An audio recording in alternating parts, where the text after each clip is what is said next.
Hello, everybody, and welcome to Moody Park on this lovely Friday night in Ewing, New Jersey. My name is Luke Lender, and we are here to talk about some ECCBL baseball with you. It is opening night, so to speak, for this league, Ben. A lot of other, a couple other games going on, some rain action, but we're here in Ewing Park, at Moody Park, in Ewing, and we're ready to play some baseball. How you feeling tonight, Ben?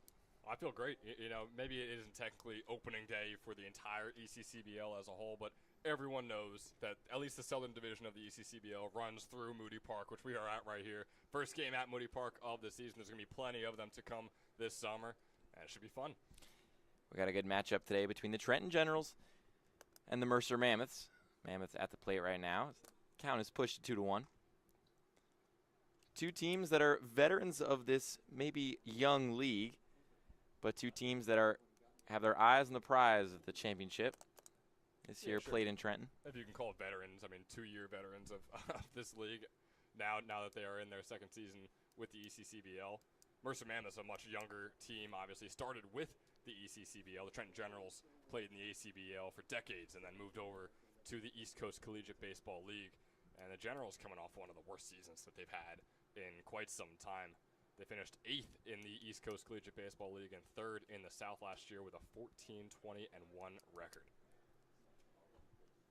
That'll be ball 4 outside. So Ronan Huang walks the first batter of the day, and the Mammoths have a runner on. Number 20, Jake Pope finds first base, and so now Tyler Huzzy will come to bat. Huzzy just graduated high school a week ago, committed to the New Jersey Institute of Technology. First pitch is inside. Ball 1. Yeah, just graduated from Jackson Memorial. Had a solid season over there as well. Over a 360 average, over 515, or at a 515 with his slugging, and those 66 at-bats he had at Jackson Memorial. So should be a good spark plug early on, obviously, here in the batting order for the Mammoths. Left-right matchup here for the Mammoths. Second pitch, the at-bat is cracked foul. So the count's even at 1-1. Boy, dangerous move by our third base coach over there in the Mercer Mammoths. Trying to reach out and grab that one. I think he went for the bare hand. He went for the bare hand, and let's just say it's a good thing that he was not able to catch that ball. We don't want to get all black and blue here in the first half of the first inning, but it's 1-1. Huang on the bump. Huzzy in the box, the 1-1. Swing and a miss.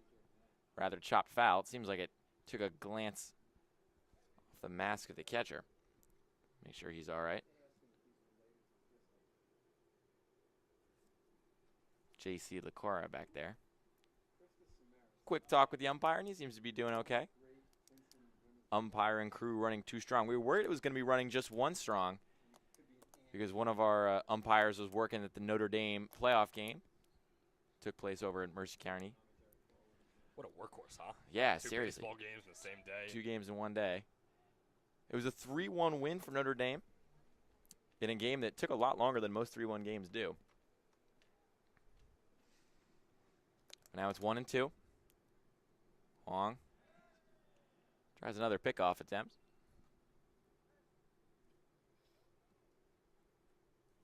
And Huang in his sophomore season over at Tufts University, just over 9 innings pitched, a 4.82 ERA. So a solid season out of him. The first stats and appearances he's recorded in his collegiate career at Tufts.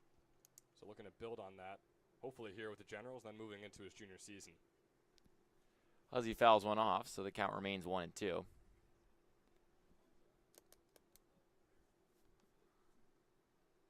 Huang gets a signal.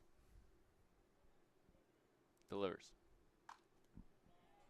Foul down that third base line again. It'll remain 1-2. Long at bat here for Huzzy. He's doing a pretty good job fighting these off. He absolutely is. Yeah, a few foul balls already. Once again, aiming for his third base coach, Conover, over there. See if we can put one in play soon. Huzzy starting in right today. Inside, so it'll be 2-2. Trying to get his feet under him, adjust to collegiate athletes over the summer and before he starts his first year at the New Jersey Institute of Technology. And here's the 2-2 from Huang, and it hits him. Huang was inside all at bat and then finds contact with the batter, so there's going to be 2 base runners early on for the Mammoths. And up comes Torrin McKenzie. Big 6'2" right-hander. Goes to Holy Family. He's going into his junior year there, but also spent a year at the Mercer County Community College before going to Holy Family. But he raked last year, Ben. He absolutely did. And Mercer County with a solid season over there for their baseball team, and for him specifically, batting over .330 with a .541 slugging. So again, another dangerous hitter that the Mammoths could have this season. We've talked about the first few guys already and just how impressive they were either in their senior year of high school or in their past season in college. So it should be something to look forward to for the Mammoths this season. They had the 3rd most runs scored in all of the ECCBL last season, looking to hopefully improve on that this season. This could be a big at-bat here for Huang. As 1-0 is ground to the 3rd. Collected nicely, stepping on the bag and firing it over for the double play. And a big double play, a nice turning of 2 there. So Huang picks up 2 quick outs on just 1 ground ball. And after walking the first batter and hitting the second, suddenly he's got 2 on and 1 on. 2 out and 1 on. The runner on second. Yeah, what a play by Antonio Dominici over there, the 3rd baseman for the Generals. Took a weird hop. We've seen some notorious, if you didn't know, Luke, there's moody hops that happen here at Moody Park where the infielder just cannot control it whatsoever. Right there, not exactly a moody hop, but it's still a tough one to corral. As the first pitch of the at-bat is lined into center field under it and collecting it nicely. And so there's 3 outs for the Generals after 2 early base runners. Huang gets out of it with no runs allowed and 1 runner left. We go to the bottom of the 1st.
Back with you here at Moody Park in Ewing, New Jersey. We had a scoreless top half of the first regular season game here in this stadium between the Mercer Mammoths and the Trenton Generals. After 2 early walks, Huang got out of it. But we're here at the bottom of the 1st now. On the mound for the Mammoths is Burrows. Pretty strong year this year over at Babson. As the first pitch is grounded to 3rd and nice quick out. So there's one gone right away for the Mercer Mammoths. And Burrows, who, despite pitching a lot his first year at Babson, started in 5 games, appeared in 12. Started in 3 games, appeared in 12. With a 4-1 record, he doesn't get a lot of strikeouts, doesn't get a lot of walks, likes to kind of let the defense behind him handle a lot of the action. But the first offering, bat is outside. Ball 1. Yeah, he's more of a ground ball pitcher, right? I mean, you don't see a lot of home runs or doubles or triples on there as well. So, I mean, it's exactly what you said. He is a guy who relies on the defense behind him. Got a different defense behind him, obviously, with the Mercer Mammoths team, and with the summer league, obviously, almost the entire team is changing summer by summer. So it'll be interesting to see how he handles it this summer. Struggling to find the zone here to start the at-bat. 3-0. Facing off against Nick Tomasetto, second baseman for the Generals. As there's a 4-pitch walk, so Tomasetto will unstrap his arm and take his base. Yeah, Tomasetto, a guy who looking for a new home, just spent 2 seasons with the Rutgers Scarlet Knights and started for the majority of this past season where he had a 218 average. Now in the transfer portal, looking to see what maybe the next 2 years are going to bring for him. Played in the ECCBL. Had really good numbers last time he was here. As the first pitch, the at-bat's grounded to second base. This could be 2. There's 1, and there's 2. So Correa collects it. And after a 4-pitch walk in the second at-bat of the inning, it's as smooth, cool as you like. No runs allowed frame for Burrows, and we go to the top of the second. The Mammoths nothing, the Generals nothing.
After a scoreless first inning on both sides where a couple runners got on, but ultimately no damage was done by either team, we go to the second now here at Moody Park in Ewing, New Jersey. Number 16, Chris Babkowski. Mammoths up to bat. After a first inning from Ronan Wong where, kind of 2 walks early on, but he settled in, he got 3 outs in a row, and suddenly he kind of looked a little bit more comfortable at the end of that frame. He absolutely did, and we saw the great play over there on third base as well. So, again, this is the first time he's pitching in quite some time. Of course, the college season ending about a few weeks ago, maybe over a month ago for Tufts. As there's one lifted into center field, tracking back on it is Biscoff, and he'll make the catch. So there's 1 gone for the Mammoths. That was a nice hack and a nice piece of contact there. But still, Babkowski can't find the grass. He rather finds a glove instead, and there's 1 away. Well, you know what we could say about that hit now. It was the furthest a ball has gone in the 2025. That's true. ECCBL It was. season. One could say it was historical. It was Yeah. a historical moment that we just witnessed. Wong's first offering is in there for a strike. These two teams, very different rosters to the same names they had last year. It's kind of the nature of a league like the ECCBL, but some familiar faces. As Wong's second pitch at is Foul tipped back, so it's 0-2. But it's Bannon Brazel at the dish. Another Mercer County College guy. Of course, sticking with the name with the Mercer Mammoths here, and a guy who was incredible for them this past season. A 368 average, 494 OPS. I mean, he just did it all for the Vikings, now Mustangs, over at Mercer County Community College.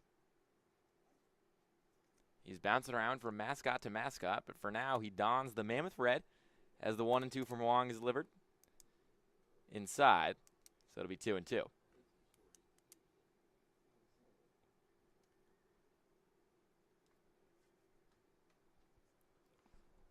Wong settling in after that shaky start to the game.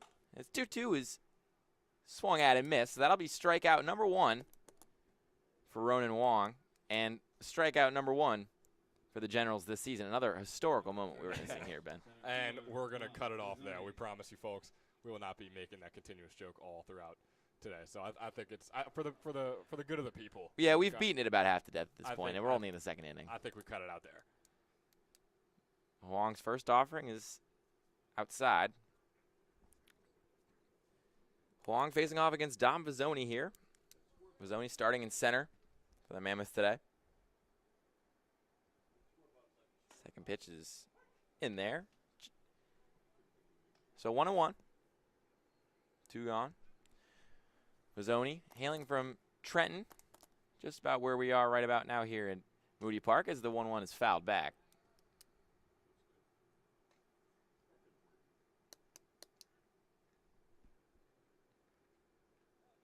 Started in 2 games for Stockton University this year, in his first year with the college. Wong shaking off a couple signs and delivering the 1-2. Swing and a miss. He got him. And after a shaky start to the evening, Ronan Wong has settled in. And how about it, too? I mean, over at Tufts, he pitched over 9 innings and only had 5 strikeouts in those 9 innings. He's got 2 innings down, 2 strikeouts down here with his first pitches with the Mercer Mammoths. And he's looking smooth. He's looked smooth, controlled, dropping a lot of his pitches in. But the question is, you mentioned just those 9 strikeouts, not a ton of innings pitched in college. His longevity is going to be called into question in this game, and it feels like it's going to be really important to see how both of these pitchers adapt going forward. Especially early on in the season, you got to be curious about how these managers are going to handle it with these guys. If they're going to throw out a 3-4 guy type of bullpen out at each team today, or if they're going to stick with one guy if he's playing well, like both these pitchers are today. It'll be interesting to see. But next up on the mound, we're going to get another look at Chase Burrows, one of the best pitchers in the ECCBL a year ago. The lefty likes to, force the action. Ground ball pitcher, fly out pitcher. But it's been successful for him so far. He obviously trusts the defense behind him. Pope and Tucker is middle infielders. Some experience at the collegiate level there. Yeah, it's a guy who looked really good in his freshman season at Babs and just over a 3.0 ERA and was incredible in his senior season at Notre Dame High School here in New Jersey as well. Only 8 earned runs on the nearly 38 innings that he pitched, and he looks good so far today. Obviously a scoreless first 1.5 innings that we've seen so far here. And so Kalingo is going to step into the box and take the first pitch for a ball. The righty stands tall in that right-hand batter's box. The second pitch of the at-bat is fouled back.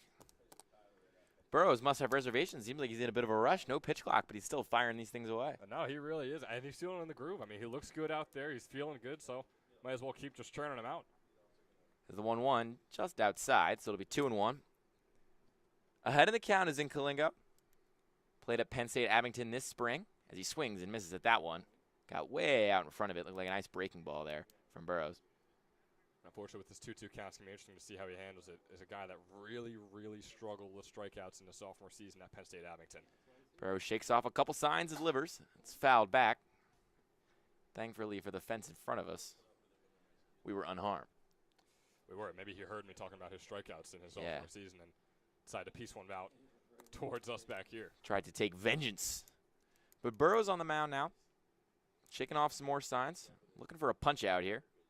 But it's grounded sharply to third, controlled nicely by Magliozzo. He'll fire it across the diamond, and it's just a little bit inaccurate, but the tag out is made. So it'll be a nice, calm 5-3 put out And there'll be another one gone.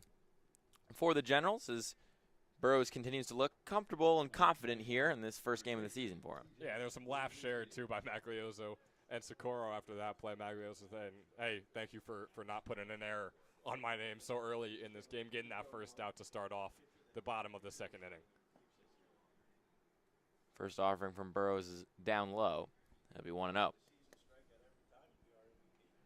was a good-looking breaking ball, though. A lot of curve on that pitch. Same with that one.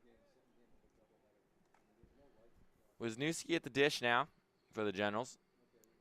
Another right-hander. He probably likes this right-left matchup. The 1-1. Inside, ball 2. Yeah,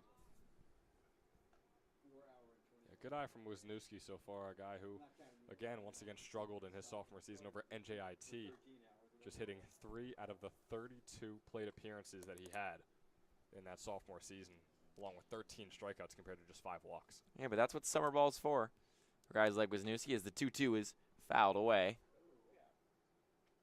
down that first base line. Thankfully, not harming or injuring any first base coaches along the way, but, you know, had to have some happy feet and get out of the way if you wanted to avoid that one. Burrows is 2-2. Grounded to third again. Could be an easy play for Maglioso. Pumps, fires, and he gets the out. Another one that you might think might be a little bit too close for comfort, but there's 2 nice plays made by Maglioso, showing that, you know, a little bit of connection there with Socorro. Yeah, you know, every coach that is possibly in the stands watching today, watching our broadcast, cringed at the sight of Maglioso with those multiple pumps and just barely getting that throw over to first. He got the job done. But everyone always says, you got that one pump, sure, but you got to get that ball over there as quick as humanly possible. He's won, but at what cost? Well, the out's on the board is what he would argue. Burrows delivers. Swing and a miss. So it'll be 0-2 now for Salmon. Yeah, the first real action Salmon is seeing up at the plate in quite some time. Just had 7 at-bats in his freshman season with TCNJ. Burrows a swing and a miss, and he got him. A 3-pitch strikeout as Salmon walks back to the dugout, and as do the Mammoths. And we're through 2 here with no runs scored by either team.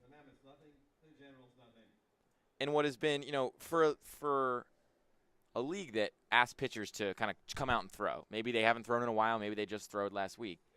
For a league that asks pitchers to come out and throw, both these guys are starting to settle in and look pretty comfortable here. It's a very defensive game, and it's looked good from both defenses so far, pitchers and defensively as a whole.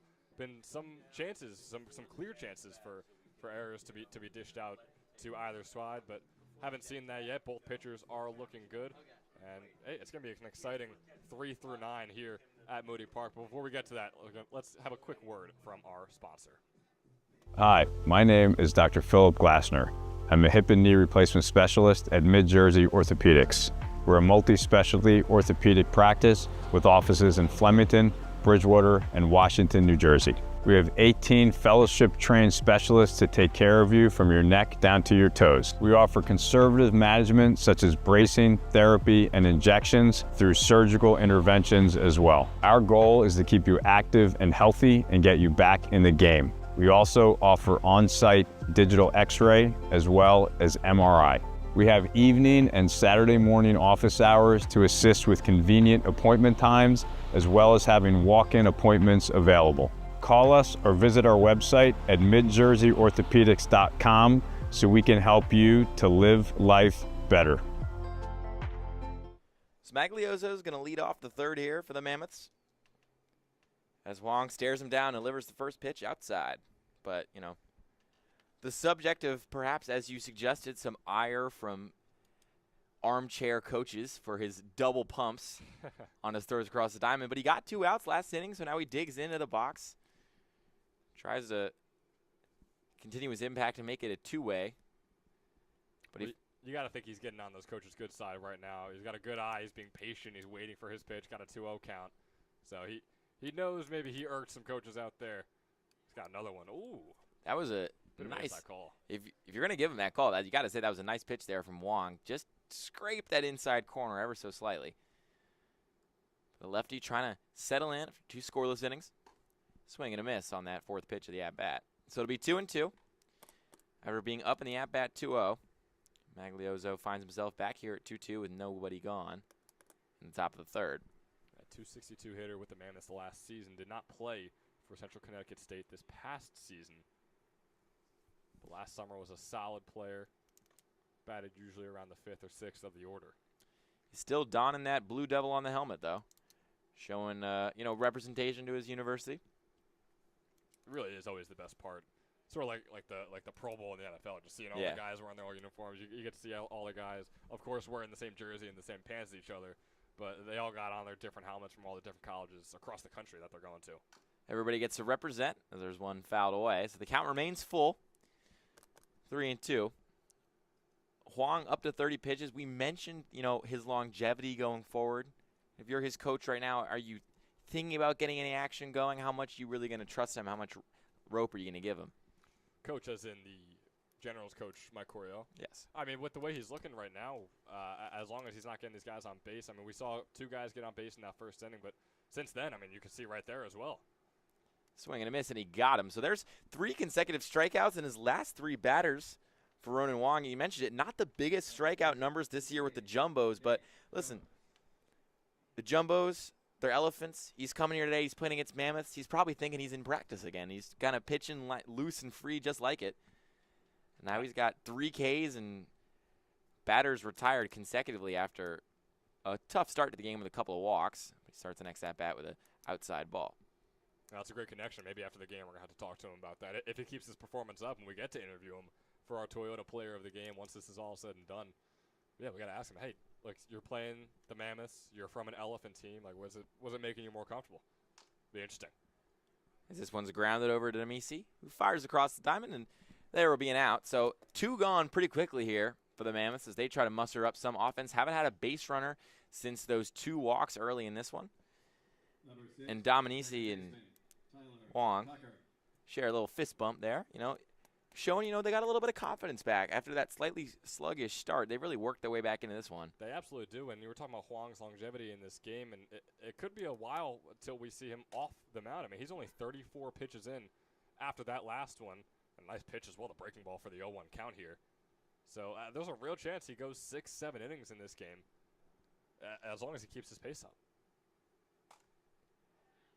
This one's lined to the outfield, but controlled nicely and caught by Ploppert. So just like that, it's 3 up and 3 down for the Mammoths and 3 up and 3 down for Huang, who's continuing to have a pretty strong start here at Moody Park in Ewing, New Jersey. Ben, a lot of game left, but we're going to go to a break, and I'll talk to everybody here now in the bottom of the 3rd.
Right fielder, number 11, Jack Ploppert.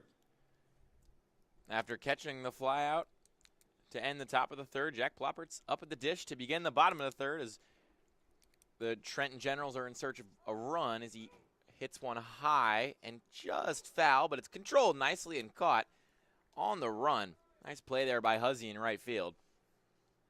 Flashing a little bit of outfield speed. It comes to the youth of, just graduating high school.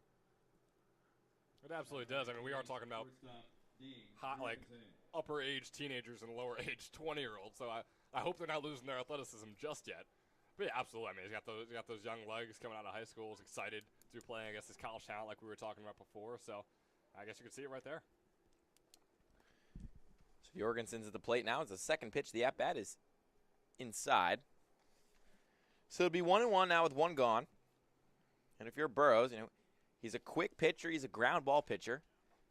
He doesn't like to take his time and dawdle as he gets the second strike there. But he's done a pretty good job kind of not letting this Generals lineup feel like it has a lot of momentum, as his 1-2 is just outside. I thought that could have dropped in for a strike. It definitely could have. I think the ump is calling a very strict game down there, which you appreciate. Obviously, he's got a strict strike zone, and he's sticking to it. There's a nice little off-speed pitch, gets him right down the middle. And so for a pitcher that's not keen on a strikeout, Burrows just delivers one right down the pipe and sits down Jorgensen. Tim Martinez coming up here, heading to St. Peter's for his freshman season. He's committed there. Just wrapped up at PDG Academy. He grounds one just foul over by third base. Made Maglioso run for it, but never put the third baseman under too much pressure. Burrows is another guy. We were talking about Wong before. Burrows just 29 pitches through this game. He's got 2 outs in the third inning. As that one's outside.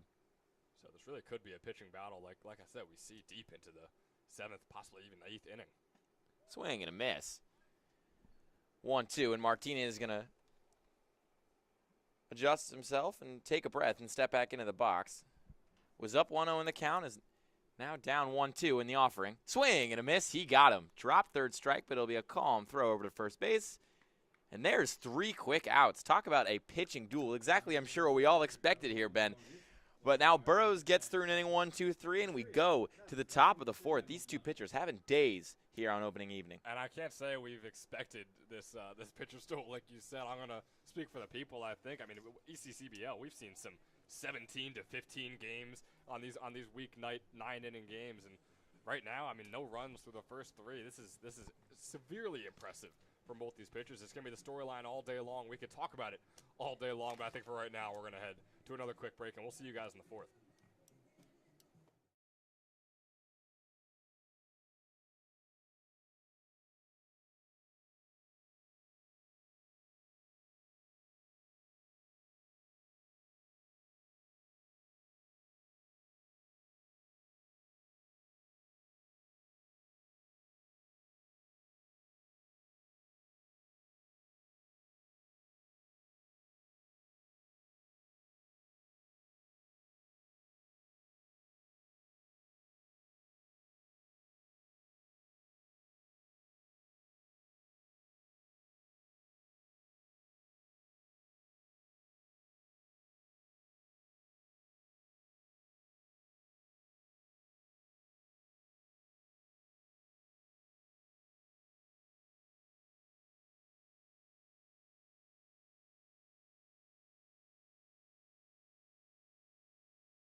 For the Mammoths, shortstop, number 5. Back with you here at Moody Park in Ewing, New Jersey, for, you could say, an opening night matchup between these two teams.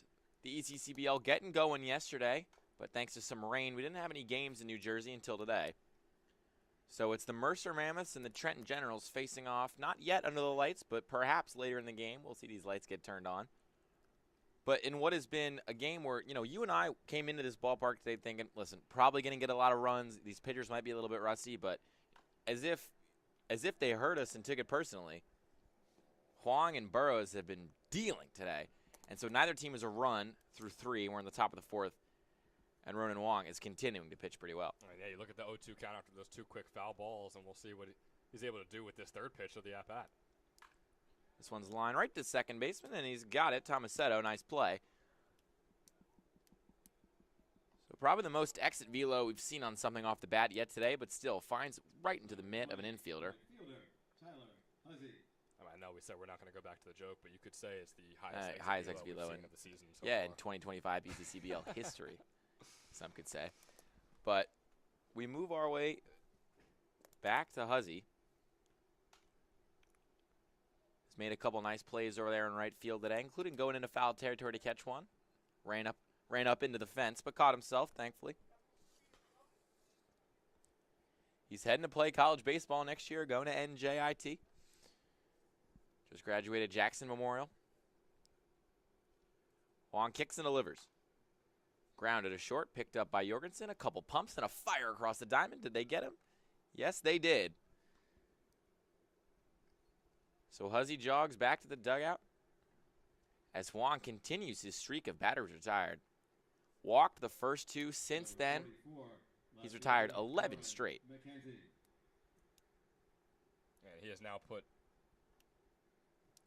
gotten out every single Mercer Mammoths batter. Huzzy was the only one to get on base the entire time through those first 9 just because he was hit by that pitch, which again is why we kind of thought, uh-oh, maybe Huang is still a bit rusty. Maybe the runs are going to start piling up. But, I mean, like we've said all day long, he just locked in after that first inning, and he has looked incredible since then. Maybe just needed a couple of warm-ups, but Huzzy's 1-0. Winds and delivers. This one is grounded right into the outfield, and as if on cue, a nice hit is picked up. That's Torrin McKenzie. I mean, you mentioned it when he came up the first time, but you could expect a lot of things out of a lot of players. When Torrin McKenzie's the bat, you usually expect a hit. You absolutely do. We talked about his Mercer County days, which are now over. He's heading into his junior season, going to Holy Family. But in his sophomore season at Mercer County Community College, I mean, the 336 batter, 541 slugging, he was just incredible. Played in all 38 games, started in 33 of those. Extreme power hitter as well. I mean, the 10 doubles, 5 homers. Curious to see when we're going to see our first extra base hit of this game, and McKenzie is a very likely one to do it. These two pitchers doing a pretty good job controlling this one so far. Huang got 2 quick outs, but then gave up a single. His 0-1. Grounded up the middle, and it'll drop. So back-to-back base hits as McKenzie charges to second, trying to force maybe a bad throw to move on to third. But he'll hold up there. So after 11 consecutive batters retired, Huang's now given up back-to-back singles. And again, I mean, if you still just take a bird's eye view and look at his stats compared to his innings pitched, still a very good game. But you can kind of tell it's starting to unravel a little bit here in the top of the 4th. And if you're general manager Mike Coryell, you hope that he's able to put things together before you possibly have to think about putting a replacement in. Huang now facing off against Babkowski. The 0-0.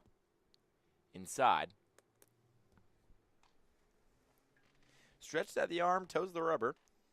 But neither of these pitchers like to take a lot of time between their pitches, even with no pitch clock. These two moving efficiently. But there's 2 on right now, and Huang's trying to get out of this inning after looking calm and collected for much of the evening. It's 1 out. Grounded to third. This could be an easy play, and it is.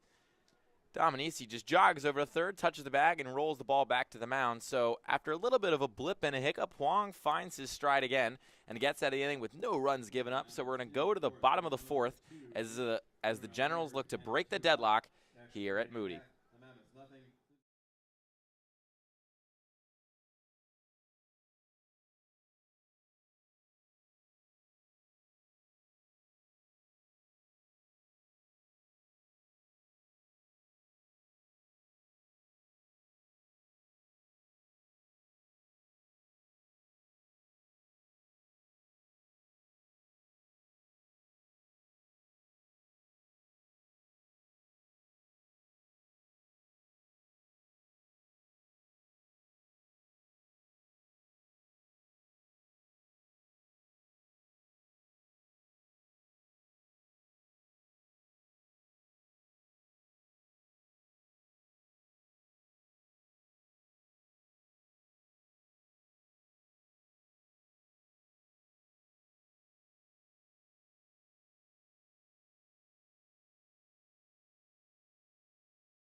Hi, my name.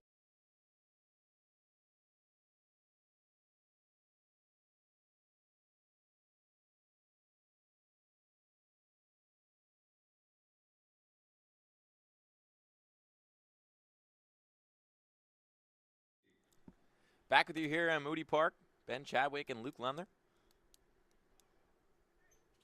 bringing you ECCBL baseball. It's the sophomore year of existence for this league, and it's a sophomore year coming soon for Andy D'Amici, who's at the dish right now, going into his second year at St. Joe's. The second pitch of the at-bat is outside, ball one. Millstone, New Jersey native. Redshirt his first year with the Hawks. Will go back to Hawk Hill with likely expectations of playing, as that pitch is outside, 2-1. Yeah, and Dominici, the 10th hitter on this Generals team, something we didn't see too often last summer in the ECCBL, having a DH and an extra hitter, but something it looks like we're going to see a lot more often, just trying to get guys more at-bats. Of course, everyone's just here for reps. So it seems like that's what Coach Mike Coryell is trying to go for here with his Generals hitters. Dominici doesn't even lift the bat onto his shoulder, rather just steps out of the box and takes ball four. We'll try to prove a point as Burrows takes his glove off and rubs his arm and is going to try to lock back in. Both of these pitchers looking pretty strong. Burrows hasn't even allowed a hit yet, but both these pitchers looking pretty strong through four. But a little bit of a hiccup last half inning, and now there's a base runner on. So Burrows stares at Dominici, now kicks and delivers into the box, and it's in there for a called strike. Yeah, this inning has really sort of, I mean, if you will, open up the floodgates. I don't want to say that because still we have a 0-0 ball game here at Moody Park. But we've seen base runners in this inning, which is something we haven't seen for 2 straight innings before then. Dominici lifted the leg and fired over to first. Looked a little funky, but the umpire's not thinking anything like that. Probably just thought he was doing a little dance back there. As the 0-1 drops in there, nice breaking ball. Went up high and came down hard, so it's going to be 0-2.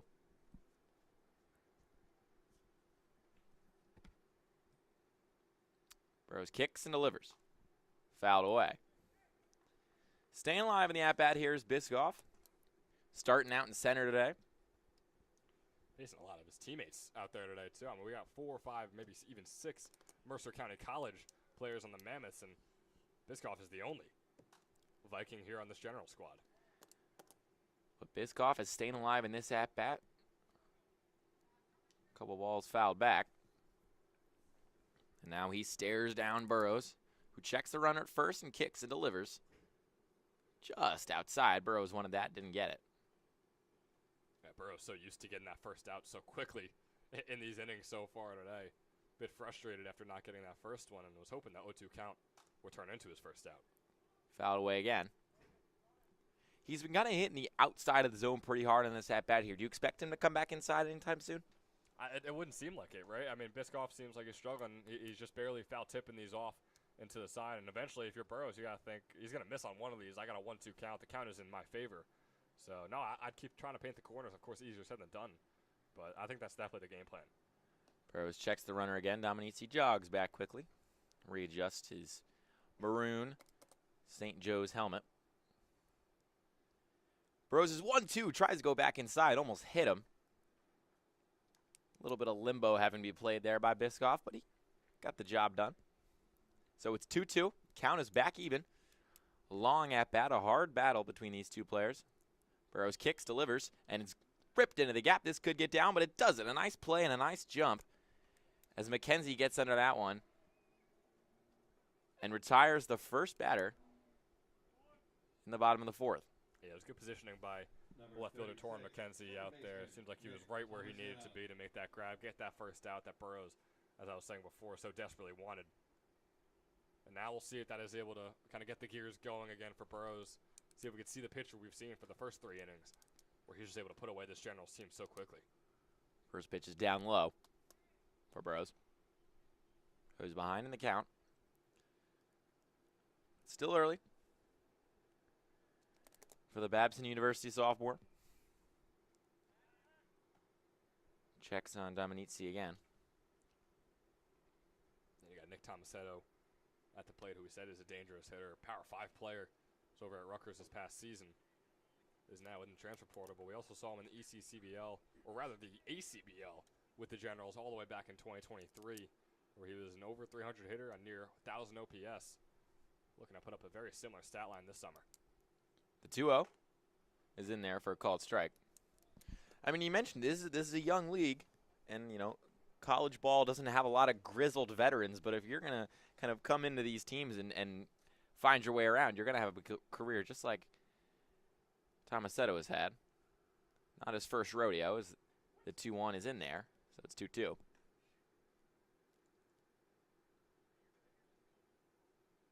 Good battle back from Burrows here. This is a huge out. Like I said, Tomasetto, one of the most dangerous hitters on this Generals team. Burrows looking to keep the momentum going that he's had all game long. Dominici over on first, the kick and the deliver.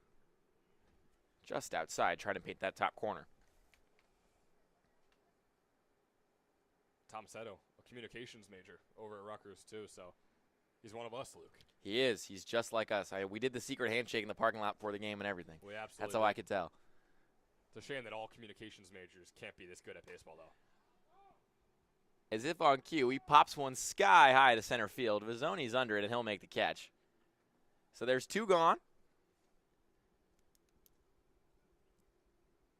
As Burrows is trying to settle right back in. But he's going to get his one of the rare left-left matchup he's probably experiences. But J.C. Lacara is up, Millstone, New Jersey native. Didn't play his freshman year at Randolph-Macon. First pitch is in there for a strike. Yeah, he's an excellent catcher behind the dish. Has his struggles, you could say, when at the plate with the bat in his hands. As he grounds one to second base, this is scooped up by Tucker, and he'll flip it over to Socorro. And despite the early base runner, Burrows looks as smooth and as confident as ever and gets out of the inning. So we're still scoreless here through the 4th before we hear from one of the coaches.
Go to the Generals. Ronan Wayne got off to a slow start.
Back with you here at Moody Park in Ewing, New Jersey, as the sun is slipping away, replaced rather by clouds, not necessarily by a night sky. But these two teams still out here playing after rain canceled what was supposed to be opening day yesterday.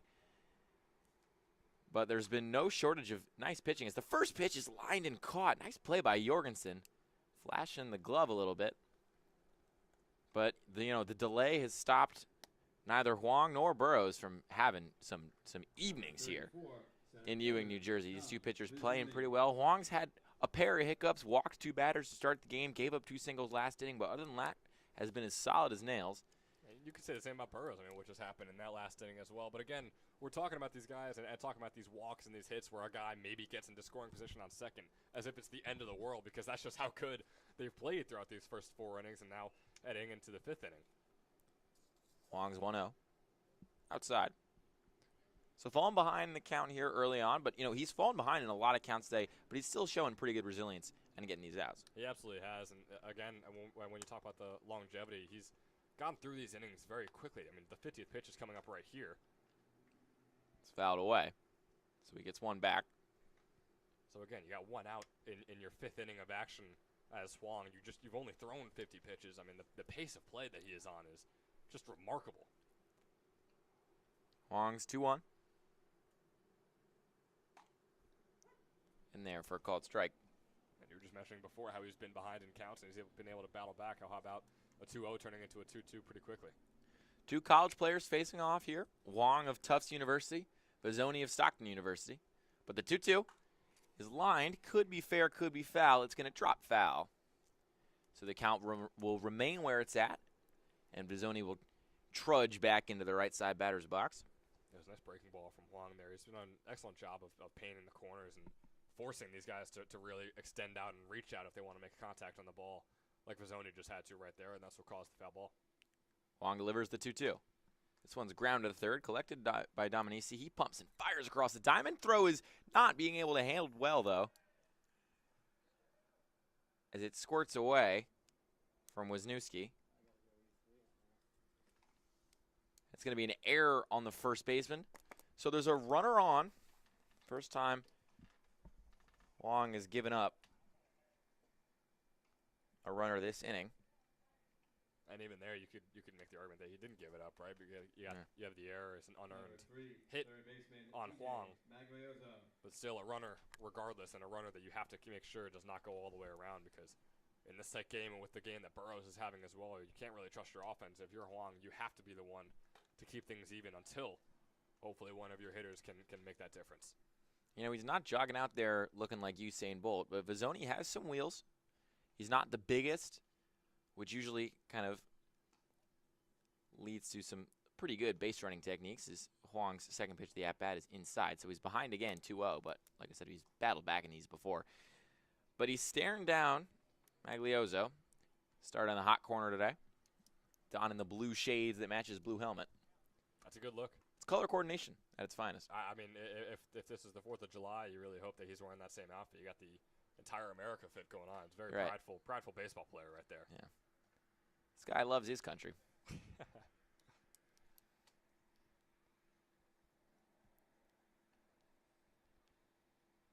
Huang's 2-0. Check swing. Didn't go, but the ball's in the dirt and the runner will advance. They're either going to say he did go, but the runner still advances. And now for the 3rd time all game, Huang's dealing with a runner right behind him on second base.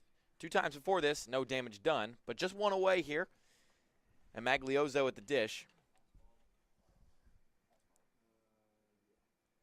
Yeah, so you got the runner that gets on in Vizzoni due to an error and then makes his way over to second and in scoring position due to a pass ball. So General's defense is kind of lacking to start off this 5th inning.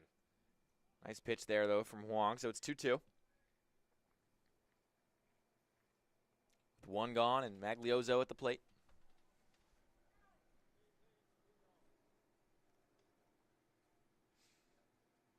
Gets the signal.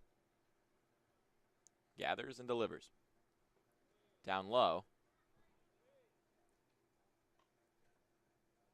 So it'll be full with 1 gone and a runner on second. It's a pretty big pitch coming up. It absolutely is, and a couple of these pitches have gotten away from Huang recently.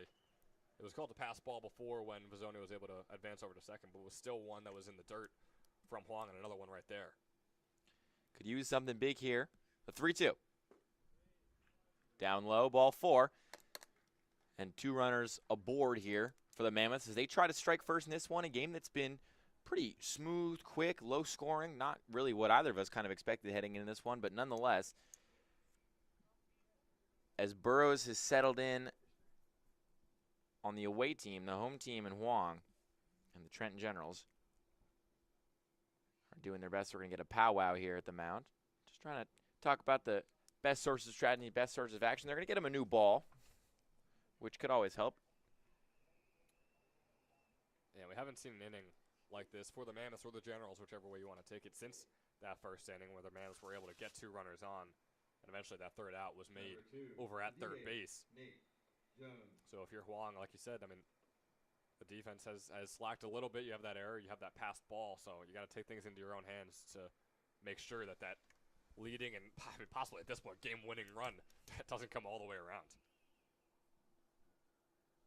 Jones in the box, and the runners go. It's popped off the glove of Lacara, so the runners advance, second and third,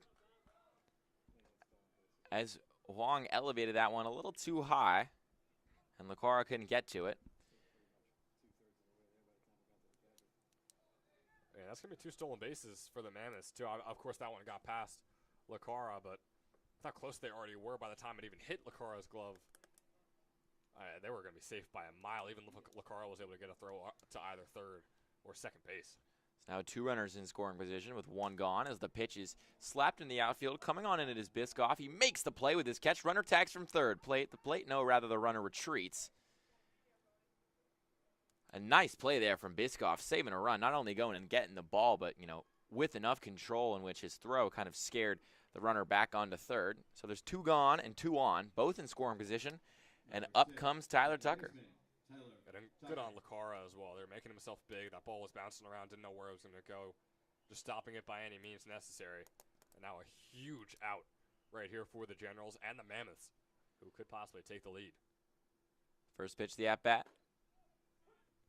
In there for a called strike. Tyler Tucker coming all the way down. Or rather, he's a local kid. Went to Hun School of Princeton for high school. But he went up to Bates College in Lewiston, Maine. Had a solid year this past spring, but he's back now here in his home state, trying to do some damage for the Mammoths, as the second pitch of the at-bat is down low. So 1-1. Definitely the longest inning so far for Huang, well over 15 pitches now here in the 5th inning. Gets the signal and delivers. Inside. He's behind in that count once again. He's found his way to battle back out of these counts and get outs, but the pressure's a little bit different now when there's 2 runners on. It absolutely is, and those 2 runners on are both in scoring position. Third and second is a lot scarier than first and second. Tucker in the box, Huang on the mound. He delivers. Swing and a miss, but the ball, we're going to say, tipped off his bat, so the runners can't advance. Tucker's going to reset himself, shake his head a little bit, re-stick his hands.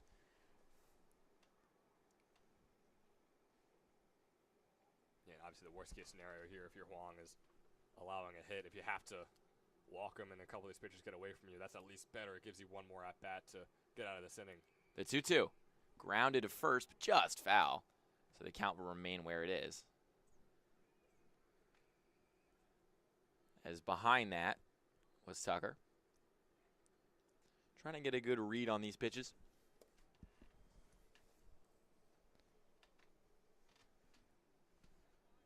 Have to imagine the weather up there in Maine in the spring probably doesn't offer a lot of opportunity to play baseball outdoors, but he still got his licks in. And now the 2-2 is popped to right field. Coming on is Huzzy, and he makes the play. Excuse me, rather, it's Plopper who makes the play. And so despite 2 runners on for a majority of the inning and the runners advancing to second and third with 2 outs, Huang puts the fire out. And the Generals and the Mammoths are still tied 0-0. We're going to go down to Luke Anderson and Coach Kirill, who had a little bit to say about Huang's pitching earlier today. Here we go to the Generals. Ronan Wayne got off to a slow start, walked the first 2 batters of the game. What advice did you give him to adjust? He's shut up in the last 7 batters. So I really didn't say anything. In fact, our catcher, JC, wanted to go out and talk to him, and I said, nah, leave him alone. He'll figure it out. What the pitchers have to learn here is you got to pitch the contact. If you try to do too much, try to get guys out yourself, you're just wasting pitches. It's a tough ballpark, first off. It's wood bat. and it's just a matter of getting the ball over the plate, getting ahead of the count.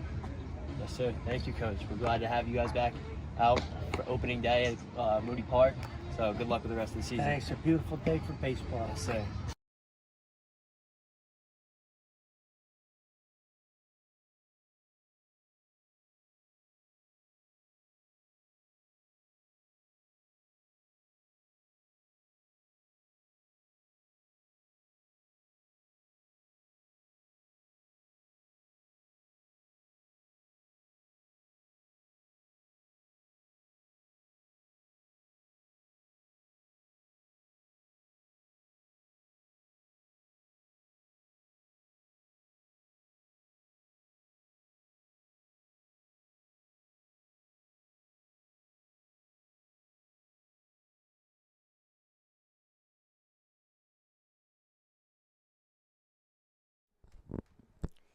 And we'll welcome you back here in the bottom of the 5th for today's matchup between the Generals and the Mammoths, starting off with a quick out to center field. And just like that, Burrows is chugging along like he has all day long. And Luke, the things that Burrows have been able to do today have been incredibly impressive. We talked about Huang so much when he's on the mound. It seems like we only talk about Burrows when he's on the mound, but it's because we have this tied up game all the way at 0, now over halfway through the game. It's like I said, we haven't seen many of these in the ECCBL last season, and we're seeing a whole lot of them right now, at least in this season opener. Yeah, two pitchers that didn't throw a lot in the last month, but are coming out here like they're seasoned pros, both having really good starts in their 2025 ECCBL debuts. Burrows especially, seems he's very in command with his own cadence. He doesn't get thrown off very often. Wisniewski at the plate, facing a 3-1 count here after that breaking ball is down low.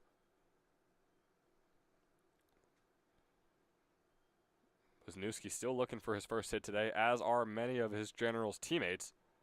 But he'll get on base for the second time today, as that fastball is outside for ball number 4.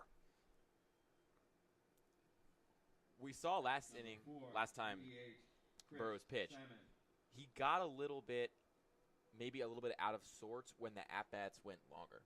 Kind of when he was thrown off his rhythm ever so slightly and he couldn't continue at the efficient pace he'd like to be at. That's really when he seemed to get the most shaky. So I feel like if you're on the Generals right now and you're looking to rattle this guy that's looked smooth and controlled almost the entire evening, shorten up a little bit. Foul the ball away if you have to. Just make him think what he's throwing isn't working. Make him try to hunt for an out pitch, and then you might get a mistake. Chris Salmon at the plate fouled off the first one, takes the first one fastball outside to make it a 1-1 count. And yeah, it's the complete opposite as Huang, right? We talked about how Huang could face those 2-0, 3-0 counts and battle back and somehow get the out in that at-bat. But Burrows is more of one who 4 or 5 pitches in, if he doesn't get that out, things can start to unravel. This one's flied out to Huzzy in right field. He makes the easy grab. Holds Wisniewski down there at first. Out number 2 is on the board. And it looked like Wisniewski was all over that for a split second, then the ball kind of just died off his bat. But that's the kind of stuff that, when you're facing a pitcher like Burrows who doesn't throw a lot of heat, he's more of a placement guy than a power guy. You feel like you never get full, sweet kind of contact on his stuff, so even when it might look good. Off goes Wisniewski to second. The throw is not in there in time from Babkowski. Koreans off the glove of Pope. And so he gets a successful steal, runner in scoring position. There are 2 outs on the board, though, as Jack Ploppert, the righty hitter, is up at the plate.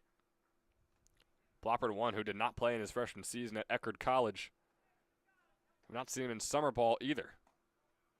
So really making the first impression of him are a lot of people, the Mammoths and us included, to see what he's made of facing off against this college-level talent. He's got a 2-0 count.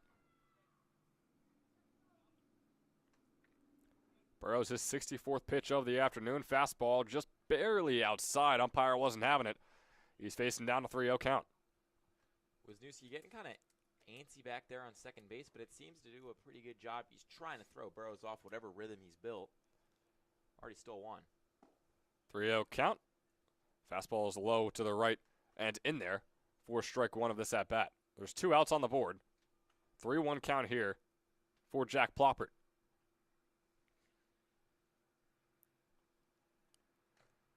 Pitch is fouled off. Right back to the catcher. Full count now. Burrows talked about how he could struggle in these long at-bats. Has looked good recently at these last 2 pitches. We'll see if he can close it out. Nice pitch there from Burrows. Plopper tried to get all of it. Probably should have just shortened up and looked for a single instead of a home run. 3-2 pitch is outside. And another runner on for the Generals. Ploppert will take his base for the first time today. And you know, Ben, that pitch count is climbing. It's not really in the danger zone yet. You're not danger zone yet. You're not really in the red yet. But 67 pitches, you know, he walked a couple batters to start this inning off. You'd like to see him kind of settle back in and deliver something here. The 0-0 to Jorgensen, the first pitch. Pope struggling with it, the shortstop, and is not able to make the play anywhere. Wisniewski advances to third, Ploppert to second, and Jorgensen is over there on first after the error from Pope. So all of a sudden, bases loaded here for the Generals. After confirmation from our commissioner of the ECCBL, that is going to be counted as a hit for Jorgensen. And right here, Timmy Martinez flied out to center field, bases loaded, and the score remains even after 5. Catches made by Vazzoni. And just like that, through 5 innings, no runs have been scored in an ECCBL baseball game.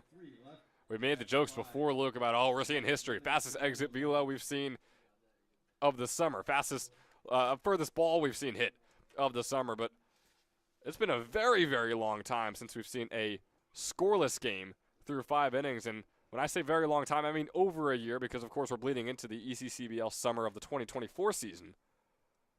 But, man, oh, man, both these pitchers, despite facing some challenges in the past couple of innings, have really bounced back. Yeah, they look strong, and they look like they're in command. We're going to see a new pitcher now for the Generals. Huang, his day was done. You know, he put together 5 really strong, solid innings. They don't want to overexpose him, overuse him.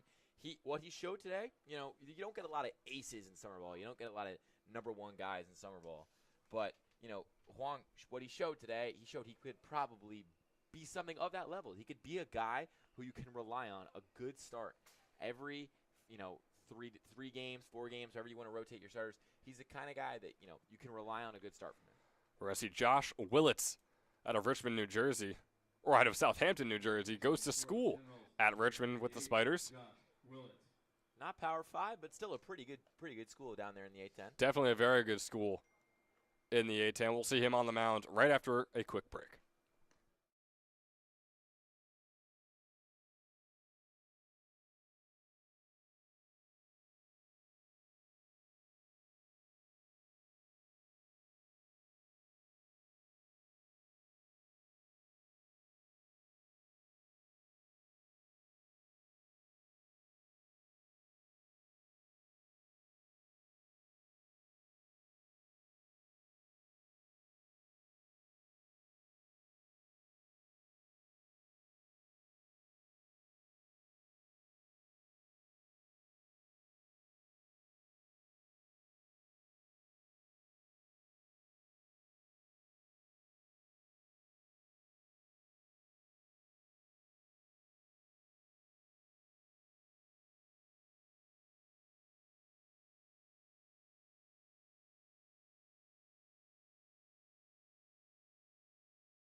And welcome you back to 6th inning of action here at Moody Park.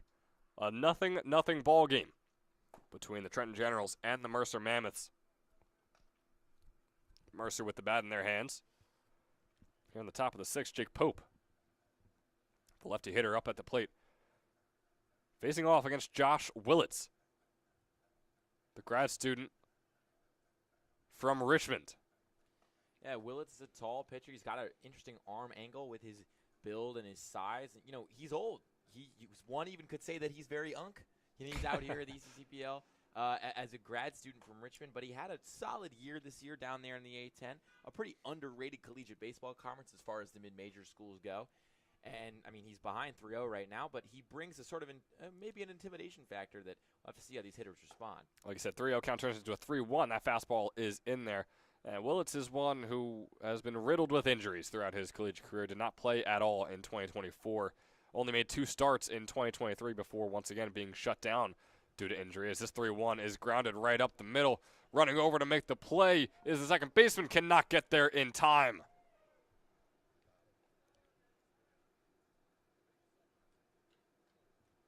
So Geyer unable to make the throw over. And just like that, one batter, one hit. And, you know, in low-scoring games like this, Number 20, there's always old adage like, oh, you're always one swing away from taking the lead, or always one swing away from tying the game. When these pitchers are pitching as well as they've been, you are multiple swings away. You are some junkyard ball. You're like a couple singles, a bunt, an error. That's really how you get the ball rolling in a game like this. First one is fouled off by Tyler Huzzy. But again, that storyline where, with these pitchers and how well they're playing, you got to take everything you can get. We don't know if that's the case now with Willits on the mound. Huang was excellent through 5 innings. And Willits obviously early on could be getting some rust off. We saw the same from Huang in his first inning today. As this one goes right by a wild pitch, is going to allow Pope to just skip on over to second base.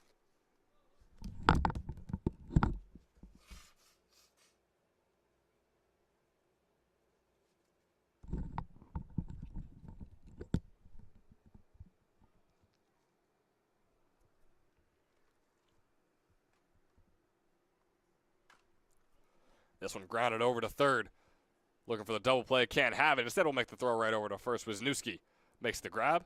Dominacy on the throw. And the first out is had here in the 6th inning. That was a nice piece of defending, especially after, you know, you get a runner advance to second. But this is what I was talking about. You know, you're not really going to bomb one 450 dead center and get yourself the lead. You're gonna get on base in the manner they did, infield single. A wild pitch suddenly embeds his runner, and now you're a ball trickling into left field, or you're a liner to right away from taking the lead and maybe opening the floodgates. I mean, we'll see. It's been a really low-scoring game on both sides. These pitchers playing well. Yeah, you talk about bombing one. We don't see too many of those, especially in this league. The full wooden bats, so it is tough to get it out there, especially with a 400-foot center field. That's up at the plate, Torrin McKenzie. Facing a 1-0 count. Fastball nearly in there. But a lot of motion on that one from Willits. Motion in the ocean. It's a 2-0 count. Pope on second. 1 out on the board.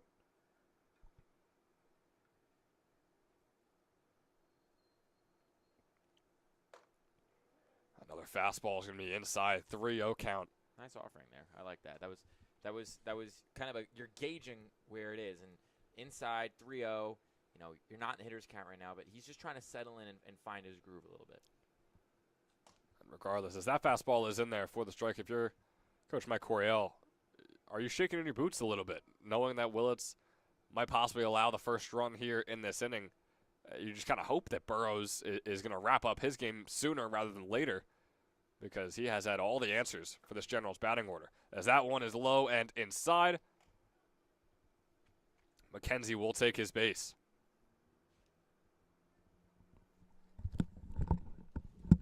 Number 31, first baseman, Joey. And so with 2 runners on now, you know, this is kind of what coaches might fear when they expose themselves to their bullpen. Willits has had some moments of looking strong, but for the most part has been behind in these counts this half inning. To me, what I'm looking at is runner went. Running over to third. That ball's going to go all the way out into the left field. Boy, Pope could have gone. Looked like he injured his ankle sliding into third. Got the successful steal. Yeah, he got beamed with that baseball. I mean, I don't know if did LaQuaria and Pope, do they have a bet? Did Pope beat LaQuaria, you know, in Madden last night? Because he threw that right at his foot. It felt like there was kind of no play for the glove. He just beamed it right at his ankle. And so Pope's going to collect himself. You're right. He probably could have scored there coming around third if he kind of knew where the ball was. But yeah, he absolutely would have. And if it didn't hit his ankle, obviously, and he was 100%, he could have bounced right back up and sprinted his way home. And, again, possibly, I don't want to keep saying this sort of early on in the game. I mean, we're in the top of the 6th. But, again, every run is just all the more important the further we get into this 0-0 ball game. McKenzie on second, Pope on third. Socorro up at the plate makes it a 2-0 count as that breaking ball is low. Socorro's had a pretty good game. He's made a couple of nice plays in the field, but just like everybody else, trying to get that back going right now. So it says it's going to be a 1-1 count. There's 1 out on the board. Socorro swinging on. That one's going to stay fair the entire time. The throw over to first is in there in time. Dominici was patiently waiting for it to go foul, but he tied it up perfectly, snagging that one right off the dirt and getting out number 2 for the Generals.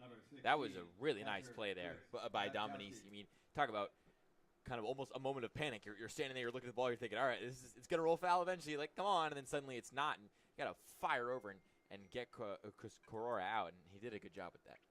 He really did time it up perfectly, though. Hesitated just long enough, down to the millisecond, as that breaking ball is a gorgeous one and is in there for strike 1. Willett starting to get his bearings here as he's facing off against Chris Babkowski. Here for Mercer. A 1 count. Fastball is outside and low. Still 2 runners in scoring position here for the Mammoths, and there's 2 outs on the board. This is a big pitch here for Willits. A big pitch. You know, this kind of could decide the advantage, who has the upper ground or the lower ground here for the rest of this at bat. Fastball is inside, going to make it a 2-1 count. Willits on a bit of a roller coaster right now. The second you think he's getting his bearings and is getting comfortable up there on the mound, he's got a few fastballs that are either way too inside or way too outside. See if he can bounce back. 2-1 count.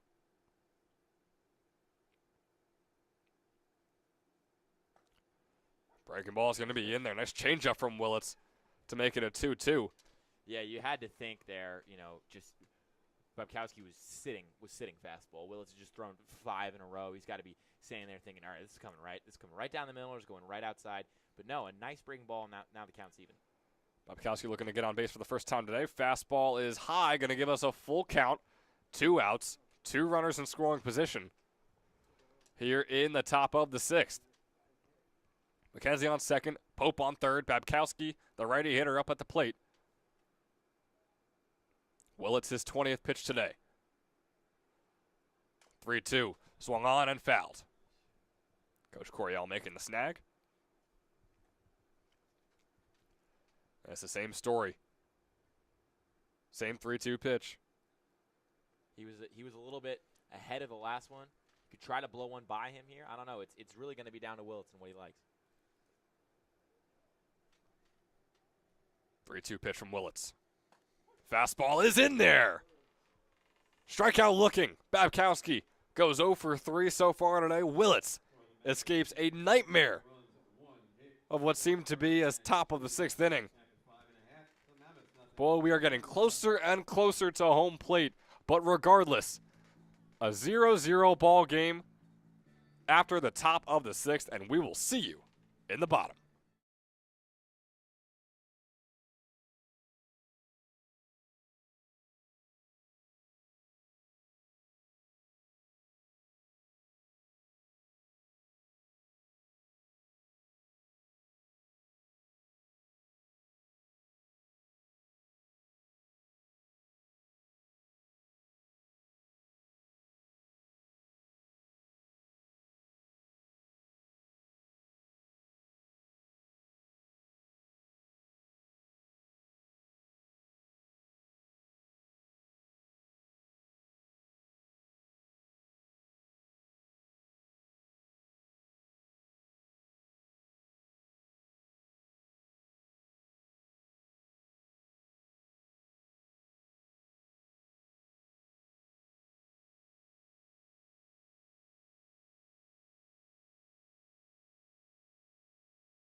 How's it going, Coach?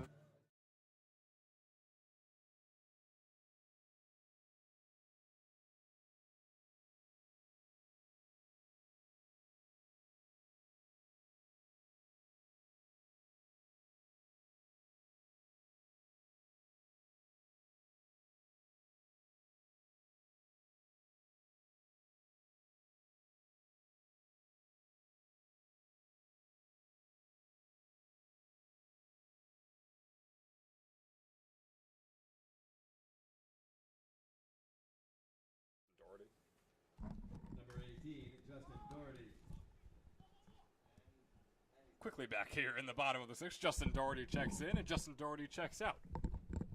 His first at-bat of the day is a quick pop fly out to right field. Quick out is made. Burrows still out there on the mound for the Mammoths. I mean, really only had to make a down payment on that at bat, but monthly lease payments at all. Showed up, one pitch, sit down. And now that we've told you exactly how that first pitch went, welcome back here in the bottom of the sixth. Bit of a quick return back to action. Pinch hitting for the Generals, number 2, James Schaefer. We have James Schaefer coming in pinch hitting for the Generals. We'll see where he slots into the fielding unit in the top of the seventh. Seems like he's going to be slotting into center field, going to be taking Biscoff's spot out there. It's a shame that we don't do NIL in the ECCBL because Biscoff and the cookies, I mean, seriously, it's right there. You get a sponsorship right on his jersey patch. Spelled the same as Schaefer nearly gets that one line drive out to left field, but it's just foul, and he's got to return to the box. Boy, that would have been our first extra base hit. Would have been history, some could say. All right. Now we're cutting it out. I think it's like a bit because we've beaten it to death. Now it's even more funny. That's true. That's fair. 1-2 count after that one's fouled off by Schaefer. Burrows, his 75th pitch of the game coming up here in the bottom of the sixth. 1-2 count, one out on the board, no one on. Fastball is fouled off. Schaefer reaching for that one. Still making contact. James Schaefer heading into his sophomore season at Stony Brook. Fastball's outside, making it a 2-2 count. It's a .438 hitter in his freshman season through 21 games. Is that good? Yeah, that's pretty solid. As this one is grounded right over to Tucker, and Tucker makes the easy throw to first for the second out here in the bottom of the sixth. Chase Burrows. Man, oh man, he is chugging along in this one. Yeah, he's doing a pretty good job. I will say, I mean, Schaefer turned on the Jets there. That should have been a lot easier for Domizetto than it was. I mean, that should have been a lot easier for Tucker than it was. He barely got that thing over in time. Schaefer was found to, next gear. But you're right. I mean, this is what we're seeing from Burrows here is really impressive. Kind of Iron Man stuff. Comes out here, hasn't pitched in a really long time, but he settles in. Lefty, doesn't throw uber hard. He's not a speed guy. He's a placement guy. And he's coming out here and he's placing pitches. The count's getting up, 78, but we're through 6. That's kind of, around where you might expect it to be. Now in there, Landon Hallett, as this one's grounded over to third, gets right past Magliozzo and is out to left field. Hallett thinking about going to second, says he's going to stay put on first.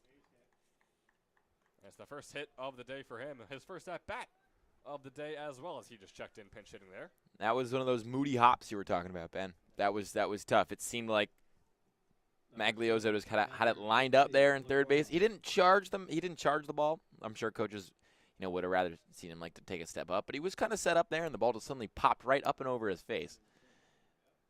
It's tough to gauge as that fastball is in there from Burrows. 0-1 count. Facing off against J.C. Lacara. Lacara looking to get on base for the first time today. Yeah, I was not a fan of that call. Oh. Breaking ball slots all the way around Lacara. Babkowski's still there to make the grab. And the face he made back to the umpire was saying, how did that not hit me? Regardless, 1-1. And those breaking balls, those are the ones that you want to get hit by. You do not want to get hit by these fastballs. This one's grounded right over to Magliozzo. Can he get redemption? The throw over to first is in there for out number 3 here in the bottom of the sixth. Just one runner gets on. The stalemate continues. Heading into the top of the seventh. I mean, Mercer Mammoths 0, Trenton Generals 0. You blink and you miss it. These games are just they're going by super fast, but two teams are going to switch, and we'll talk to you at the top of the next inning. Hi, my name is Dr. Philip Glassner. I'm a hip and knee replacement specialist at Mid-Jersey Orthopedics. We're a multi-specialty orthopedic practice with offices in Flemington, Bridgewater, and Washington, New Jersey. We have 18 fellowship-trained specialists to take care of you from your neck down to your toes. We offer conservative management such as bracing, therapy, and injections through surgical interventions as well. Our goal is to keep you active and healthy and get you back in the game. We also offer on-site digital X-ray as well as MRI. We have evening and Saturday morning office hours to assist with convenient appointment times, as well as having walk-in appointments available. Call us or visit our website at midjerseyorthopedics.com so we can help you to live life better.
At third, Justin Doherty.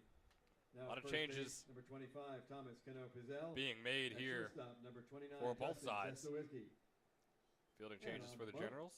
Number 88, Looks like Tim staying the Welsh. same. Brazil is out there for the Mammoths. So a lot of change, a lot of pinch hitters for the Generals in the bottom of the 6th. But Bannon Brazil is out there for the Mammoths. And a new pitcher as well, Luke. Leading off Tim for the Welsh Mammoths, the E8, out there 23, for Bannon the Brazil. Trenton Generals. Just wrapped up his freshman season at Stockton. You know, he's standing out with that number 88, that's for sure. He definitely is. looks unique out there. I can't say you see a lot of number 88s, you know, on the diamond. Maybe in the rink, sure, but not a popular baseball number, but he gets that first out pretty quickly there. He does. Bannon Brazil grounding that one out over to Czestowiecki, the shortstop. And so he's going to keep us going on. Dom Vazani taking the plate once again. Zani's had a solid game in the field today. You'd like for him to be even more active here at the plate. It's a Stockton on Stockton matchup here. Tim Welsh just wrapped up his freshman season at Stockton, as did Dom Vazani. They've seen each other countless times in practice. What will it look like here in a opening day summer league game in the ECCBL? 1-1 count if that fastball is in there low and right. One out on the board. Vazani looking to get on base for the first time today. Breaking ball. Just a bit outside. 2-1.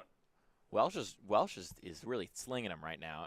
Maybe it's the inspiration of going against a teammate, but he's throwing hard. That one popped up center field. Schaefer chasing it down, as are two of his teammates. And it's Ploppard coming all the way in from right field to make the grab. It was Schaefer, Hallett, and Ploppard all sprinting towards each other.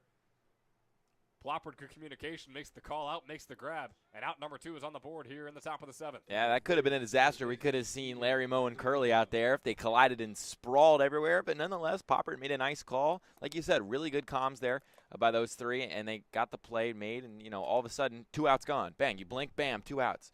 Every single rally we've seen has been with 2 outs. It's pretty impressive how these two defenses and these pitchers are operating tonight. And pitchers, plural, too. We've gone through multiple pitchers for multiple teams now, for both these teams. As this one is grounded over by Maglioso. Doherty makes a throw in. And just like that, 3 outs are had for the Trenton Generals. Scoreless, heading in to the bottom of the 7th.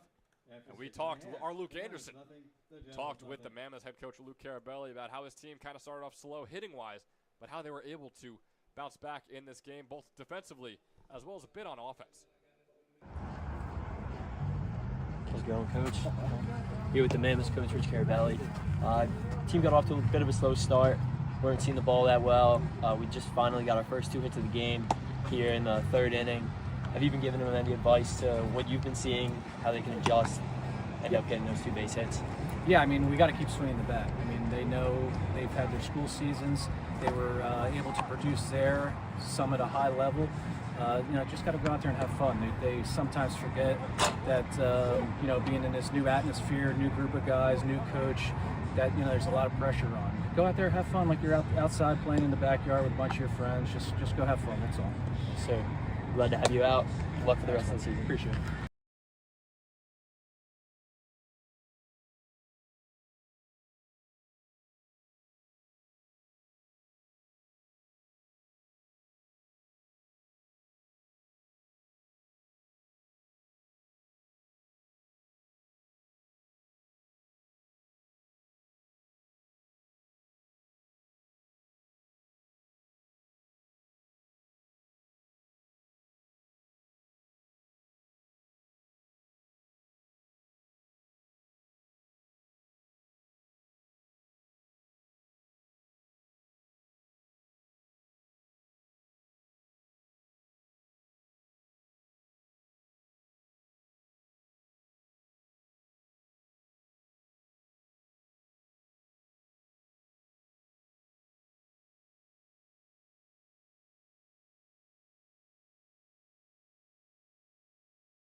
Number 27. Welcome you back. Canelo, Bottom of the Ingallingo. 7th here.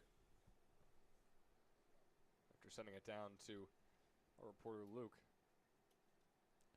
we got to talk to Mammoths manager Carabelli about how his team is doing, and his team has a new pitcher out there, Giovanni Hallahan, heading into his sophomore season at Widener University. The Pride. I know a couple of people that attend there. They have nothing but good things to say. I'm sure Hallahan could say the same. Maybe we get to talk to him after this one.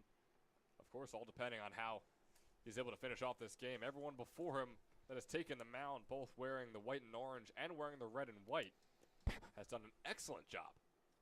See if he can keep it going. He's got a 2-0 count. This one moonshot all the way up into the air. Tucker chasing it down. Socorro calling it out. And the first baseman, Socorro, makes the grab.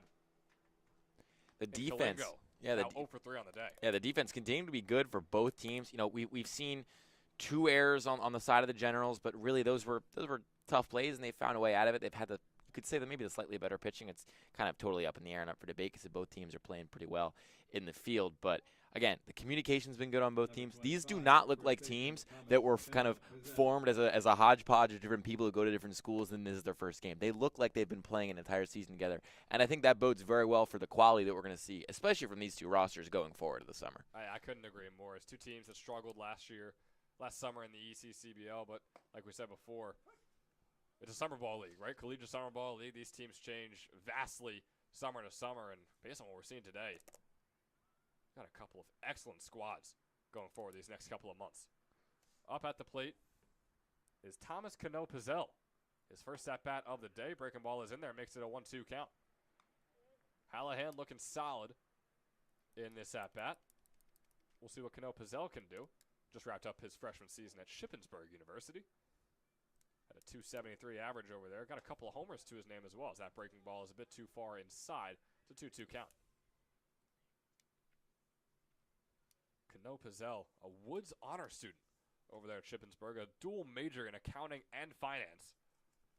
So safe to say his IQ is probably higher than mine and yours combined, Luke. Hey, I'm in the Honors College at Arizona State University. Oh, let me take that back. From one honors college guy to another. I mean, talk about the secret handshake communications people do. Dude, the one between all the honors college people, so elaborate. But, we both had it memorized and did it with him in the parking lot. So, he knows, I know. Honors college kids got to stay together. I'm sure. 3-2 pitch. Finds the gap. Maybe it won't. Pope cannot get down there in time. Boy, I was seeing things out there. Pope slid in, but the ball just got past him, went out into left field. So the hit for Cano-Pizzell. Of course, your best friend out there, Luke, Mr. Smart Alec. gets himself on Number 4, first. Catcher Chris. And I wish I could relate. I got to find me and my 2.8 GPA boys out here. Maybe bond and make a 2.8 GPA handshake. I think that's what I got to do. Yeah, I mean, I think you guys could probably do that. Might have to keep it simple. Might have to just be a fist bump, but you could probably still put something together. We struggle to plan out and figure out how to do multiple handshakes at once. So I think a good high five would suffice for us for right now. An 0-1 count here for Salmon. Fouled off, making an 0-2. There's one out on the board. Cano Pizzell is over there on first. Salmon still looking for his first hit today. Went 2 for 7 in his freshman season at TCNJ this past season. Played catcher for them. Had 4 strikeouts compared to just his 1 walk. Breaking ball is a bit low. Going to make it a 1-2 count. Hallahan now eclipsing 10 pitches of his stint.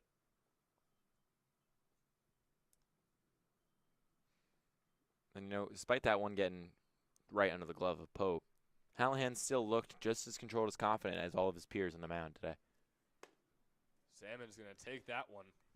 Fastball a bit too high for the umpire's liking. It's a 2-2 count. It's impressive stuff, I think, what we've seen from all the pitchers involved today and all these players. This looks very good on all sides. It's been a defensive masterclass. And if you want to say it's been an offensive disaster class, depending on who you ask, that one's going to be fouled off.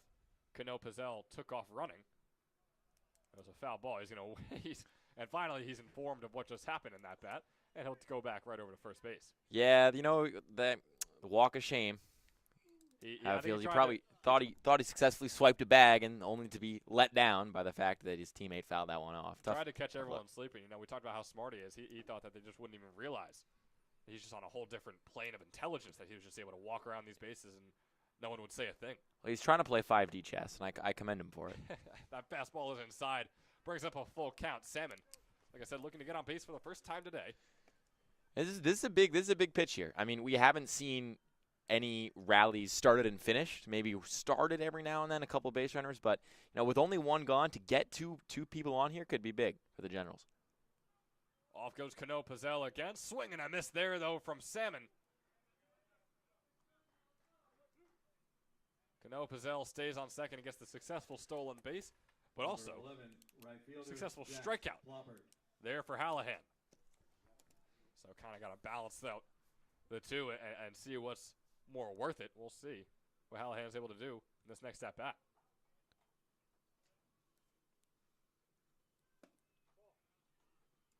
Plopper had that nice play in the field last 5 inning. Good communication to make that catch happen. But now he's got a runner on second. And in a game such as low scoring as this, you got to take advantage of every opportunity you can. Neither of these teams hitting very well with runners in scoring position. They haven't really had chances to hit with runners in scoring position, but even when they got there, nobody's made that payoff play yet. It's opening night. You're going to look who's going to make that one play. Been dormant for weeks after their college or high school seasons ended. It's time to wake back up. 1-1 count. Fastball swing and a miss there from Plopper. He's 0 for 1 on the day with a walk. Again, one of very few players to even get on base today in the grand scheme of things. He's facing down a 1-2 count. There's 2 outs on the board. Fastball is outside. Put 2s across the board. 2-2 count. There's 2 outs. Runner on second.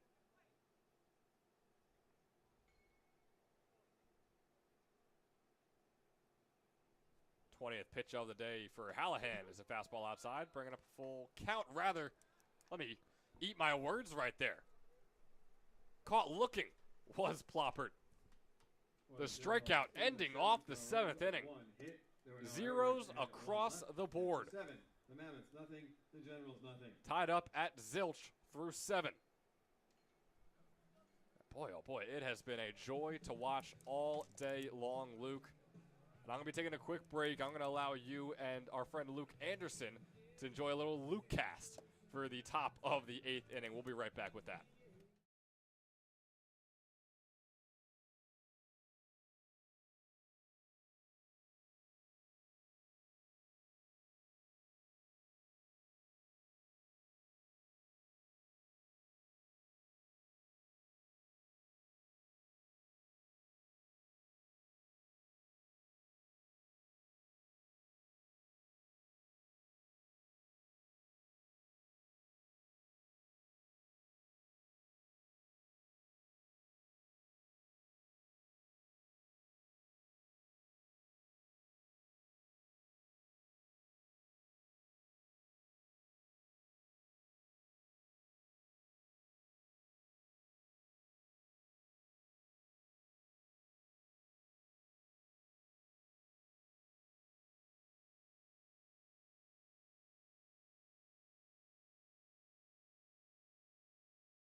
Jones. Back with you here, Luke Lendler and Luke Anderson. Luke Anderson, first time on the air. It's the Luke cast. How you feeling today, Luke? It's the 8th inning. We got a pretty good game. Good, I know. It's a defensive battle. I'm excited to see some runs finally get put up in these last 2 innings. But leading off in the 8th for the Mammoths, Nate Jones. Played at Meridian in the spring. Local kid. But he's ahead in the count now, 2-0.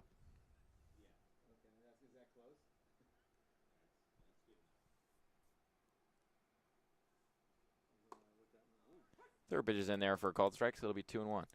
You know, Luke, when these games like this, they're so low scoring, such defensive battles, we get to the end of the innings. Kind of put yourself in the hitter's shoes. What should he really be looking for right now that's going to separate himself from all his teammates that have come before him and haven't gotten it really a hit? I honestly think being aggressive, looking for that first pitch fastball, trying to just put a ball in play, not getting down in the count. Obviously, right here we got a 3-1, so can't blame the batter for that. But it'd be nice to see one of the hitters jump on a ball. But base runners will work as he gets on with the walk here. Yeah, I mean, we've seen a lot of walks from both sides. Still, those strong evenings from pitchers on both teams. Second baseman, Tyler Tucker. And now Tucker's going to come up. You know, he played at Bates College up there in Maine in the spring, but he's here down in his home state in New Jersey. Tries to lay one down. You know, bunts can be an effective strategy. We haven't seen them, you know, kind of utilized yet. But, you know, when you're searching for anything, you know, could small ball kind of be the way to go? 100%. I think as a coach, that probably makes him angry. You ask him to lay one down right there, especially when you're just trying to get runs across the board. And you ask a hitter to do that, and he can't. We'll get a second try right here. Lines one up, but it's down low. They try to fire back to first, but getting back there just in time is Nate Jones. Got things out a little bit hairy there, but it's 1-1 with Tucker at the dish. Nobody gone and a runner on first in what has been a thrillingly low-scoring game so far. It's 0-0 here in the top of the 8th at Moody Park. Tries to lay one down again. Yeah, that was just a bit foul. But it was nearly well placed. I mean, it seems like he kind of got swallowed up by the dirt monster there, and that's just what pushed it right. Definitely an unfortunate roll for him, but got his face in there, put the ball in play.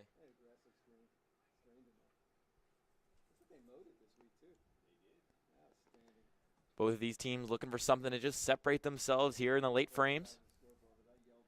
3 hits apiece, 2 errors from the Generals, but a plethora of walks on both sides. We got a runner on. It's 1-2.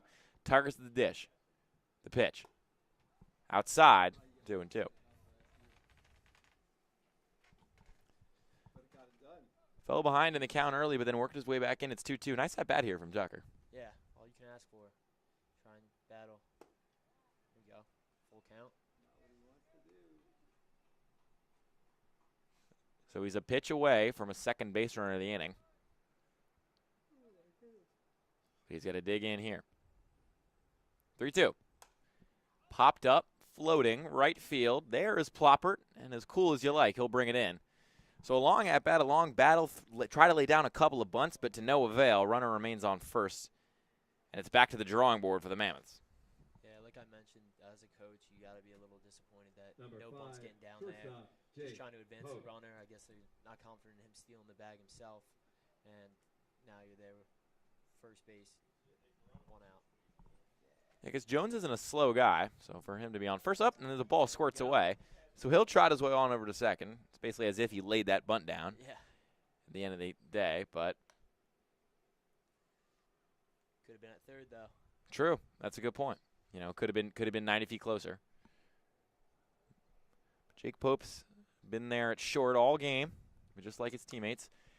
As he lofts one, this is trailing foul. Play could be made. Lots of white jerseys there, but the catch is calmly made. Nice collection there. Hat comes off on both shortstop and left field. It's probably just trying to let the flow show, you know, keeping the hat loose. 20, right Good fielder, hair on this group. Tyler Both Huzzy. teams actually. Yeah, both teams bringing the Letty. You know, I appreciate, as someone who used to have super long hair, you know, got it cut a couple weeks ago, but I appreciate, you know, some good lettuce, some good salad. Both these teams have it going.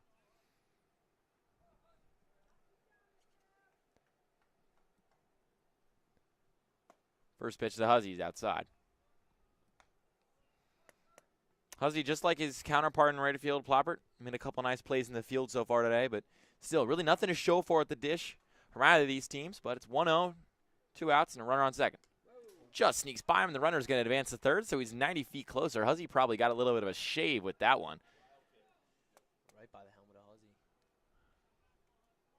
Looked like he was ready to eat it, too. Yeah, he was prepared. Attempt to get out of the way. He didn't lean into it. You know, he wasn't moving out of the way, and coach is probably going to love that. But they're going to love even more that Jones is about 90 feet closer now. So just an infield single, anything like that could get him on the board. Try and get something across here. 2-0.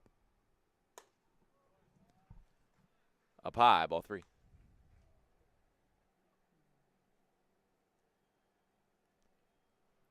Welsh on the mound. Second inning of work for this one. But he's behind 3-0. The pitch in there for a called strike.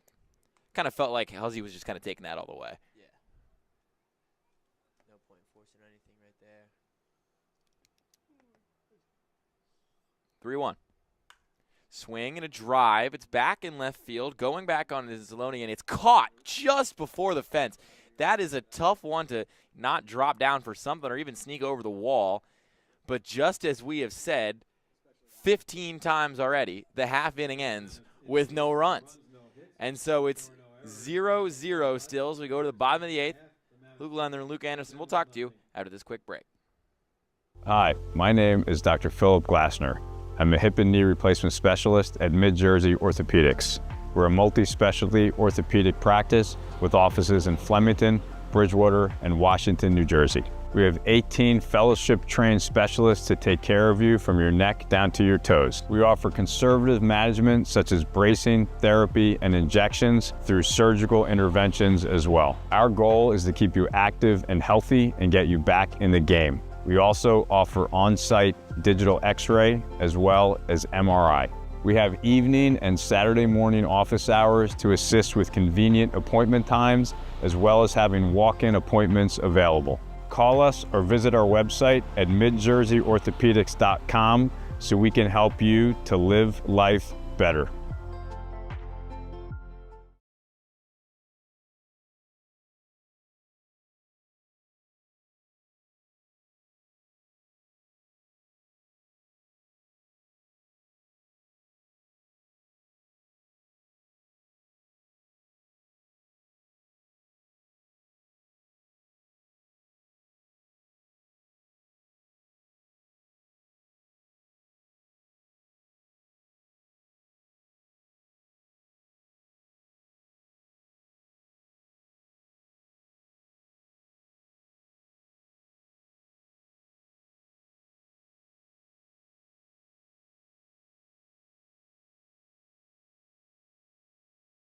Justin Seskolecki.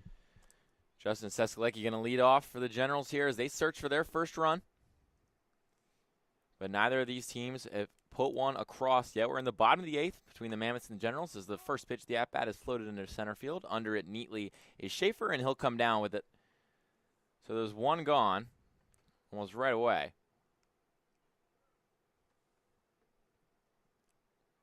Number 1, the DH, Timmy Martinez. So with one out, Timmy Martinez up.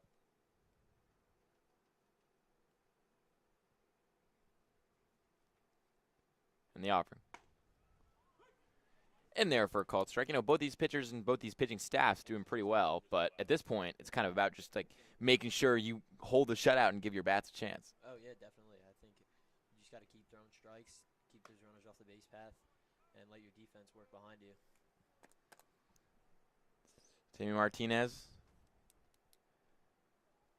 He's almost all elbows and knees, but he's committed to go to St. Peter's next year. He's had a pretty successful high school career. And he's in the right-hand batter's box, down 0-2. Pitch is outside, so it'll be 1-2. Yeah,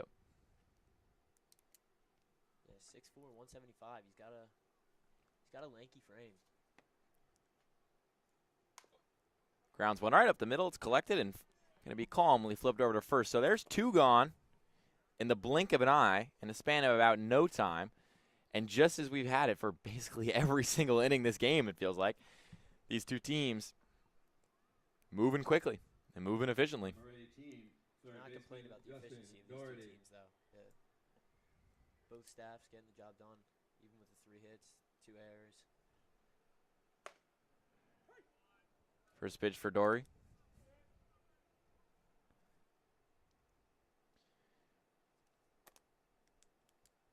This is freshman year at Alvernia University. Went just 2 for 9. And there's a big swing and a miss there. So it's 0-2 with 2 gone. Down to their last strike here in the 8th inning.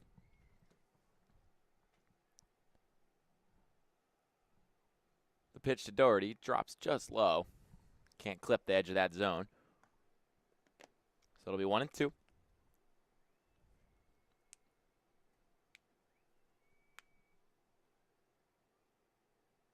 The offering. Inside, almost hit him, but just missed. I'd like to see an extra base hit. Bennett mentioned earlier we haven't seen one yet. It'd be exciting to get our first one late in this game. Yeah, Ben and I have been joking all game that anything that happens here is history because it's the first time these two teams have matched up in this park this season. That one's just high, so the count's pushed full. It was 0-2 3 pitches ago, and all of a sudden it's full. 2 outs, top of the 8th. This could be a big pitch here. And the offering. Cracked foul, floating, and will just squeak over the fence, so no play. Hopped in that bed of the truck over there. Yeah, Right. yeah, there's a reason I didn't park over there. Doherty digs back in, the Burlington native in the right-hand batter's box. 2 strikes, 2 outs, 3 balls. The payoff pitch incoming. Strike 3, he painted that top corner. Doherty, not a fan, but the call is the call, and that is the end of the 8th inning. As efficient as ever, as cool, calm, and collected as ever. And we go to the 9th, scoreless. For Luke Anderson, I'm Luke Leonard, and we'll talk to you after this quick break.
Off for the Mammoths. And I hate to break it up, but yes, I am back breaking up the Luke cast here in the top of the 9th. And back the Mercer Mammoths are up at the plate. And back on the mound is Tim Welsh, who again, I mean, he's been shaky compared to the other pitchers we've seen today, but at the end of the day, you look at those zeros on the scoreboard, and that's really all that matters. Yeah, nobody's going to remember the fastball you missed low or the curveball you pushed wide. Everybody's just going to remember that 0 on the scoreboard, and kind of that's the attitude that Welsh has been having. And opening day for both these teams, this is a moment. They're giving you almost on a platter. The baseball gods are saying, one of you come and take this. This is a good moment. Battled, hard-fought game, beginning to end, da-da-da. And if you can have a nice moment in the 9th inning, a big swing, a big out, someone like that, you can leave opening night with a win. As McKenzie grounds that one right up to Welsh, who makes the easy throw over to Cano Pizzell for out number 1 here in the top of the 9th. So McKenzie was just one of 3 players on this Mammoths team with a hit, was trying to get his second of the day right there, couldn't do so. And it's going to bring on Joey Socorro.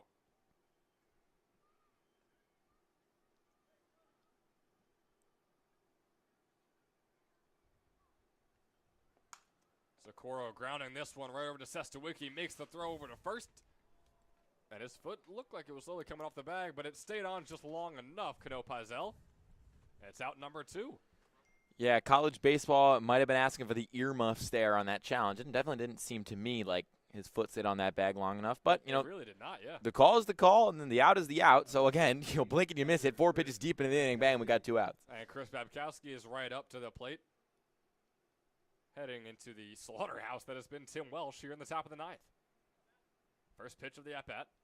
Fastball in there, strike 1.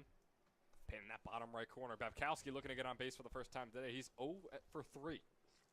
Just like many of his counterparts, but he's a big bat, These wooden bats, big ballpark, hard to get a lot of dingers, but if you're going to you don't want to hang a curveball in front of this guy, that's all I'm going to say. Close to 300 hitter in his freshman season at Alvernia University. The 15 starts he had there. Had 4 doubles and 2 homers.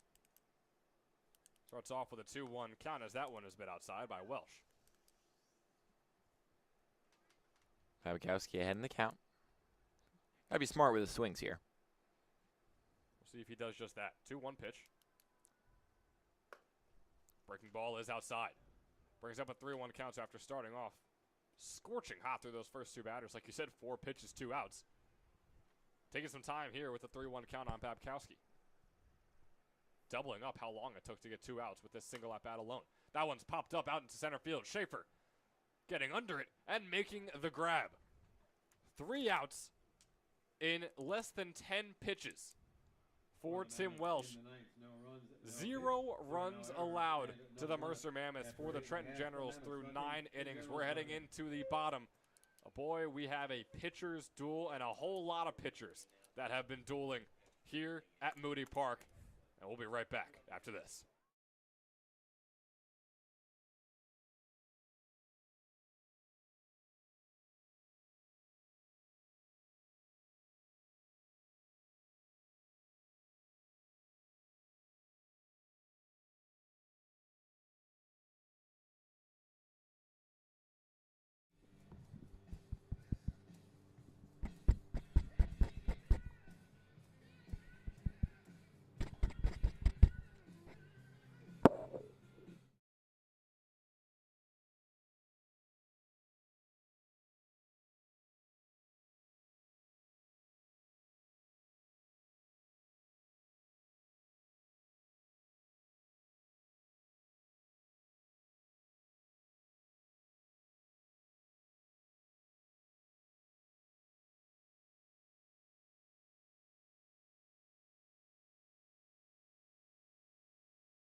So after closing out the top of the 9th, making the grab out into center field, the center fielder, James Schaefer, takes the plate. Center fielder James Schaefer. He is facing off against Giovanni Hallahan. First pitch is low for ball 1. Hallahan doing really well today. I've been really impressed with his stuff. I mean, every pitcher. There really hasn't been a pitcher that's looked incredibly shaky, and the zeros on the board have proven that.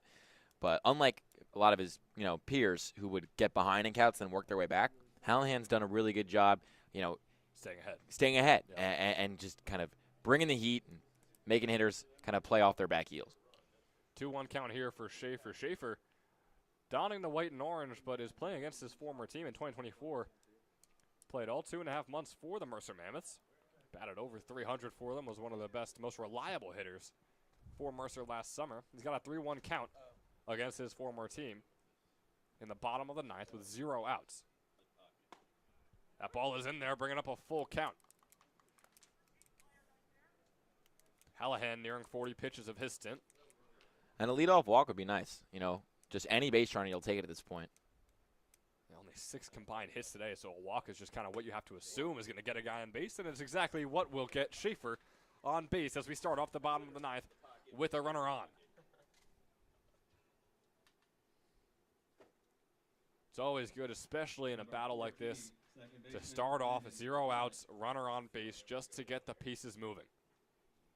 Especially with how good Hallahan has looked. Through 2 innings, just allowed 1 hit and 1 walk. As off goes Schaefer, going to second. It's a good throw, but it's not in time. Babkowski couldn't get the throw over to Tucker. Good throw, yeah, but a better jump. I mean, that Schaefer turned on the Jets. He absolutely did. Had the 2nd most stolen bases for the Mammoths last season, 14. And, of course, like we said, donning that white and orange and doing the same for the Generals. 0-1 turns into an 0-2. After Hallett's failed bunt attempt, goes foul. Comes right back towards us. Skies have stayed clear all throughout today. We were expecting a heavy downpour of rain later on tonight. Have our infamous double header scheduled for tomorrow. It is up in the air, and we will be letting you know if that will be going through. It's an 0-2 count here for Hallett. Swung on, trying to find the gap. Tucker makes the easy fielder's choice over to first, and Schaefer is safe on third. Huge. I mean, huge. The game-winning run is 90 feet away here in this zip ball game at Moody Park on opening day. Number 7, catcher J.C. LaQuara. Boy, oh boy, yeah, this is flat out, from what we've seen, the best opportunity for a run to happen all game long. Whenever a man has been on third, it has been accompanied by 2 outs. Now Schaefer there with 1 out. And J.C. Lagara up at the plate, the lefty hitter, is 0 for 3 on the day.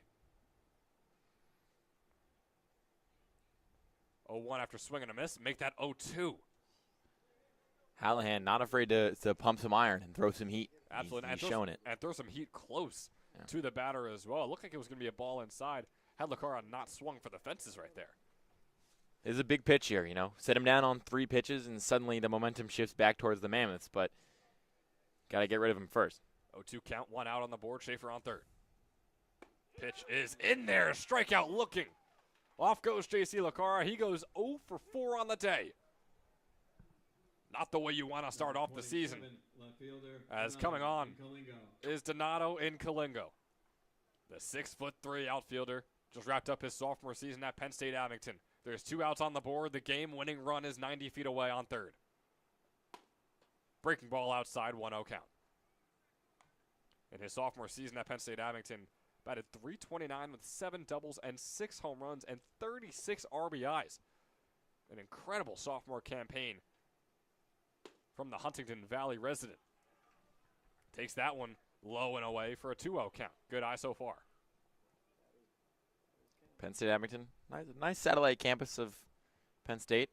Been out there before, and they got a legit team. So fastball off and to the left line is just barely foul. That was the game winner right there if it was a few feet to the right. But instead it's going to bring up a 2-1 count. Still ahead in the count, though, after that foul. Still, hey, it was a great start with those 2-0, and he is very thankful for those initial 2 balls. Just put it in play. Here is the 2-1 pitch.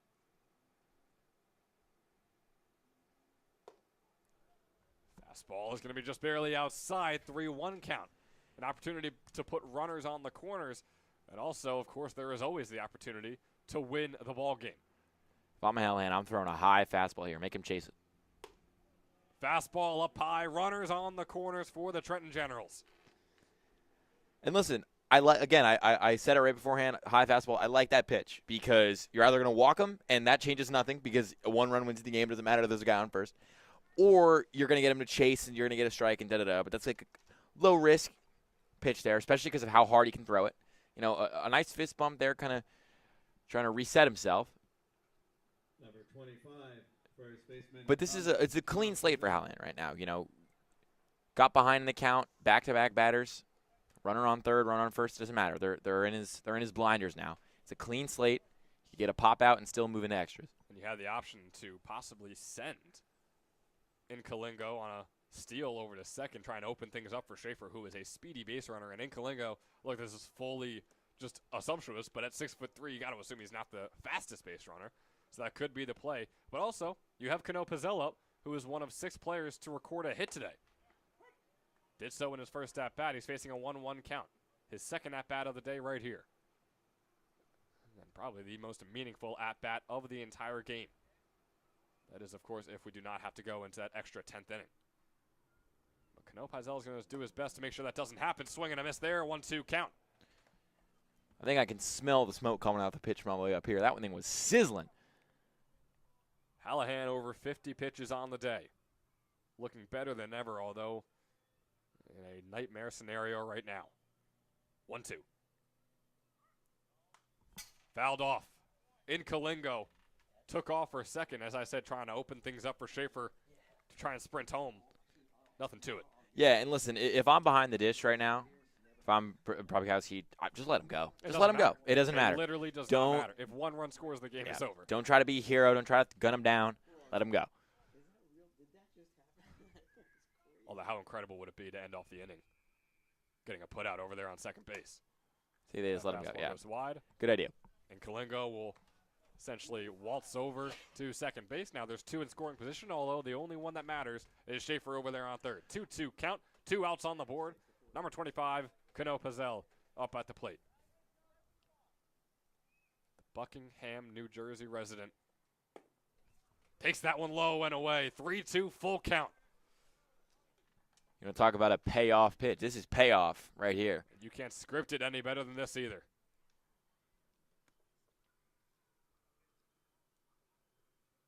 It all comes down to this pitch. Full count, 2 outs. Outside, bases loaded. Here in the bottom of the 9th. And Hallahan wanted that. You can tell he was waiting and hoping to hear the magic words or even the magic grunts of "hey," but he didn't get it. He just got ball instead. So can't walk a guy right now. You got to lock in and throw your best stuff. Getting some words from his new friends.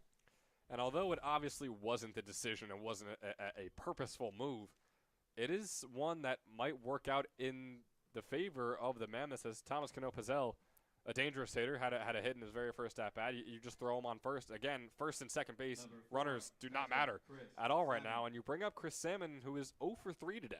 Now, some could say, oh, well, he's due, and some could say, no, he's having a bad game, and this is the guy you want to face right now. All that matters is what Hallahan thinks of him. Fastball inside, 1-0 count.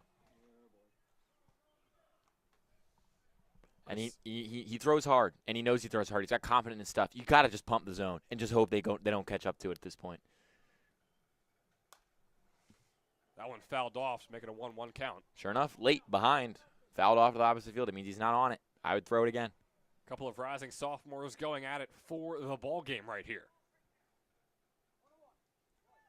1-1 count. 2 outs on the board. Schaefer on third. He's the only one that matters. Fastball is just a bit low. Salmon, good eye on that. Boy, oh boy. He's gone 0 for 3. But if he could be patient, and if he could see 2 more balls go by, the Generals will win this ball game, 2-1. That one is in there for a strike, 2-2 count. That was right on the edge. That's a tough call to make if you're the umpire. But, you know, he believed in it. He believed in what he saw. He called it as such. And now all of a sudden we're even. And again, I'm throwing that fastball. I'm throwing it right down the middle. Make him catch up to it. 2-2 pitch. Swung on, popped up. Can the play be made by McKenzie out in left field? He makes the grab, and we're going to extras. All Gutsy. zeros after 9. That was gutsy. That was really gutsy from Hallahan. Absolutely was. Looked like it was going to be outside the strike zone. Looked like it probably would have been called a ball and would have brought up a full count. Instead, he swings on, flies it out to McKenzie in left field, and brings up the 10th and final inning here at Moody Park on opening day. Generals, 0. Mammoths, 0. We'll see you after this.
oh boy, do we have a great 10th inning of action for you. It's starting off quickly here as this one's flied out to right field, and the catch is made for a quick first out. Checking in was Will Heyman, pinch hitting, his first hit of the day, his first at-bat of the day. This is one that goes right into the hands of Jack Ploppert out there in right field. Number And a quick 34, first out there for the center Mammoths. fielder, Dom Vizzoni. Tim Welsh still on the mound. Just 37 pitches into his stint. Fastball low and in the dirt, and gets away from Lacara. Or rather, Chris Salmon, who is behind the dish.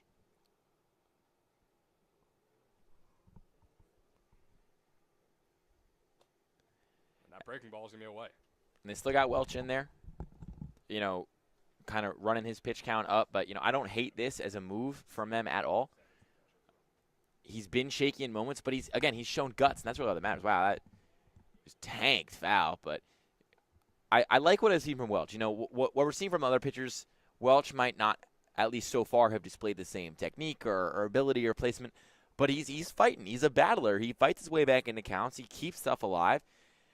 And I think he's showing late in these innings that he could maybe be a trusted arm as the season goes on. Breaking ball makes it a 3-1 count. And, yeah, when Welsh was taking his warm-up pitches, his 10 pitches, as he was subbed into this game, I mean, you can kind of see Coach Coryell watching him as 4 consecutive pitches were all wild and got away from his catcher Salmon and Lacar, actually it was, back then. So you kind of wonder, like, uh-oh, this is going to be a rough stint for Welsh. I mean, we've had such a great pitching day, but here he comes. But now he has lived up to the hype that everyone before him has set. That's why we have the 0-0 ball game. It's a 3-2 count. He walks his second batter. There's a 1 out on the board, and Vizzoni will get on base for the first time today, and if you will, the first time this season. Number 3, third baseman. Brings on TJ Maglioso, his second straight summer with the Mercer Mammoths. Did not play in his freshman season for Central Connecticut. He flies that one out to right field. More of a line out over to Ploppert. 2 outs on the board. And boy, the Mercer Mammoths, recently at least, have struggled with the bat in their hands. Obviously, there's 6 total hits on the day, 3 for each squad. Both teams have been horrendous offensively, but especially recently for the Mammoths, they have struggled with the bat in their hands, Luke. Yeah, they're seemingly getting really impatient. They're swinging at early pitches a lot. They're trying to make up for it. We're in a wood bat league. We're in a big ballpark. You're not going to hit bombs. You got to settle in and get some singles and slap stuff. It just feels like they're under everything. They're lifting everything. If just really, I'm telling you, the first team, I should have said this in the 7th inning, but the first team that finds the gap with a line drive is probably going to be the team that wins the game. Yeah, both teams obviously have struggled to do that so far here today. It's a 1-0 count on Nate Jones. He's out 0 for 3 on the day. It flies out to Ploppert once again. Just like that, the top of the inning is over, and the Mercer Mammoths cannot win this ball game anymore. They're playing for a tie. The Generals are still playing for the win when we are back in the bottom of the 10th. Don't go anywhere.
Generals, the right fielder, number 11. And welcome you Robert. back here. Bottom of the 10th will be the last, possibly 3 outs. Last run of the game. Could be the first run of the game as well. A lot of first and last that could happen here in the bottom of the 10th. If no team, not no team, if the Trenton Generals aren't able to score, this game will end in a tie. If they do, obviously, they will walk away with a win here on opening night. James Waters on the mound for the Mammoths. The rising sophomore from Alvernia University.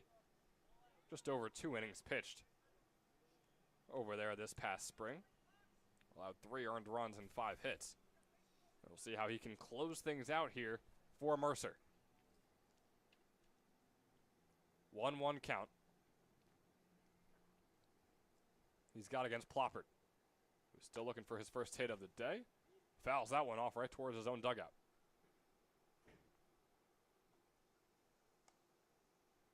You know, I'm a big fan of soccer, so I've seen plenty of 0-0 ties. Never thought I'd see it on American soil, but here we are in the land of the free and the home of the brave. We could get a 0-0 tie.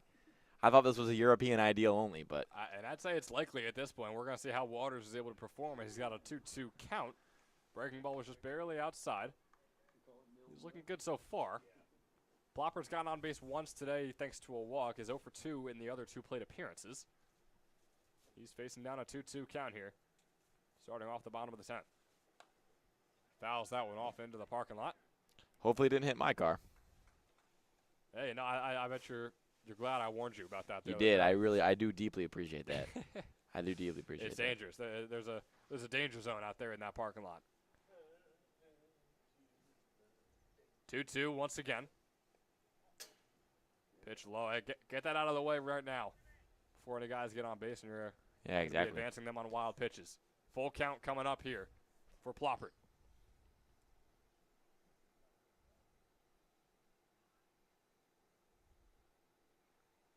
Pitch is in there and fouled off once again.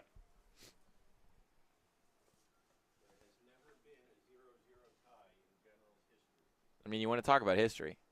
We have driven into the ground and we've joked, but there has also literally never been a 0-0 tie in the history of the Trenton Generals. Yeah, And I'm not even this is not even like a gimmick because it's the first game. That has literally never happened. I know this league is young, but it's literally never happened. As that one is flied out to Dom Vizzoni out in center field, he makes the catch, and Ploppert is put away, first out of the bottom of the 10th.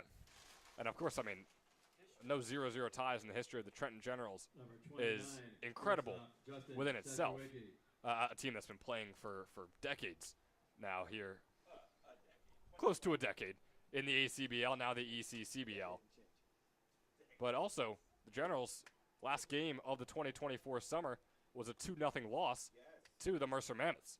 So it's a team that is capable of scoring 0 runs. So, I mean, we know that they led the entirety of the ECCBL in runs scored and runs allowed last year, but they ended off the season with no runs scored. That one is all the way over.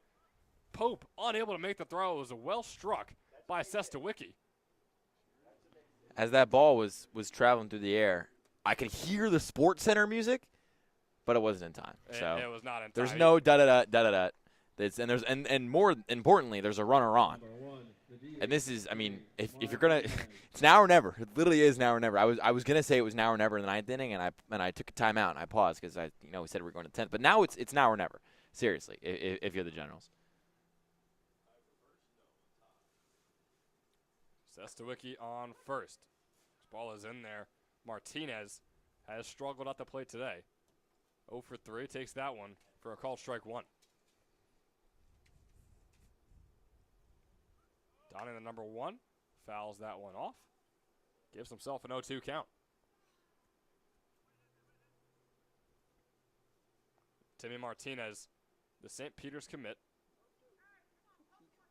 wrapped up his senior season at PDG Academy. Place that is pumped out. Division I player after Division I player. 0-2 count. Check over there at first, nothing to it. Sestawicki comfortably safe.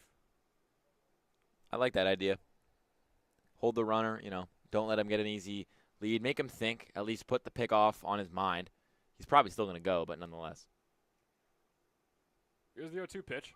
Sestawicki off and running. It's a ball. And close. The catch could not be made.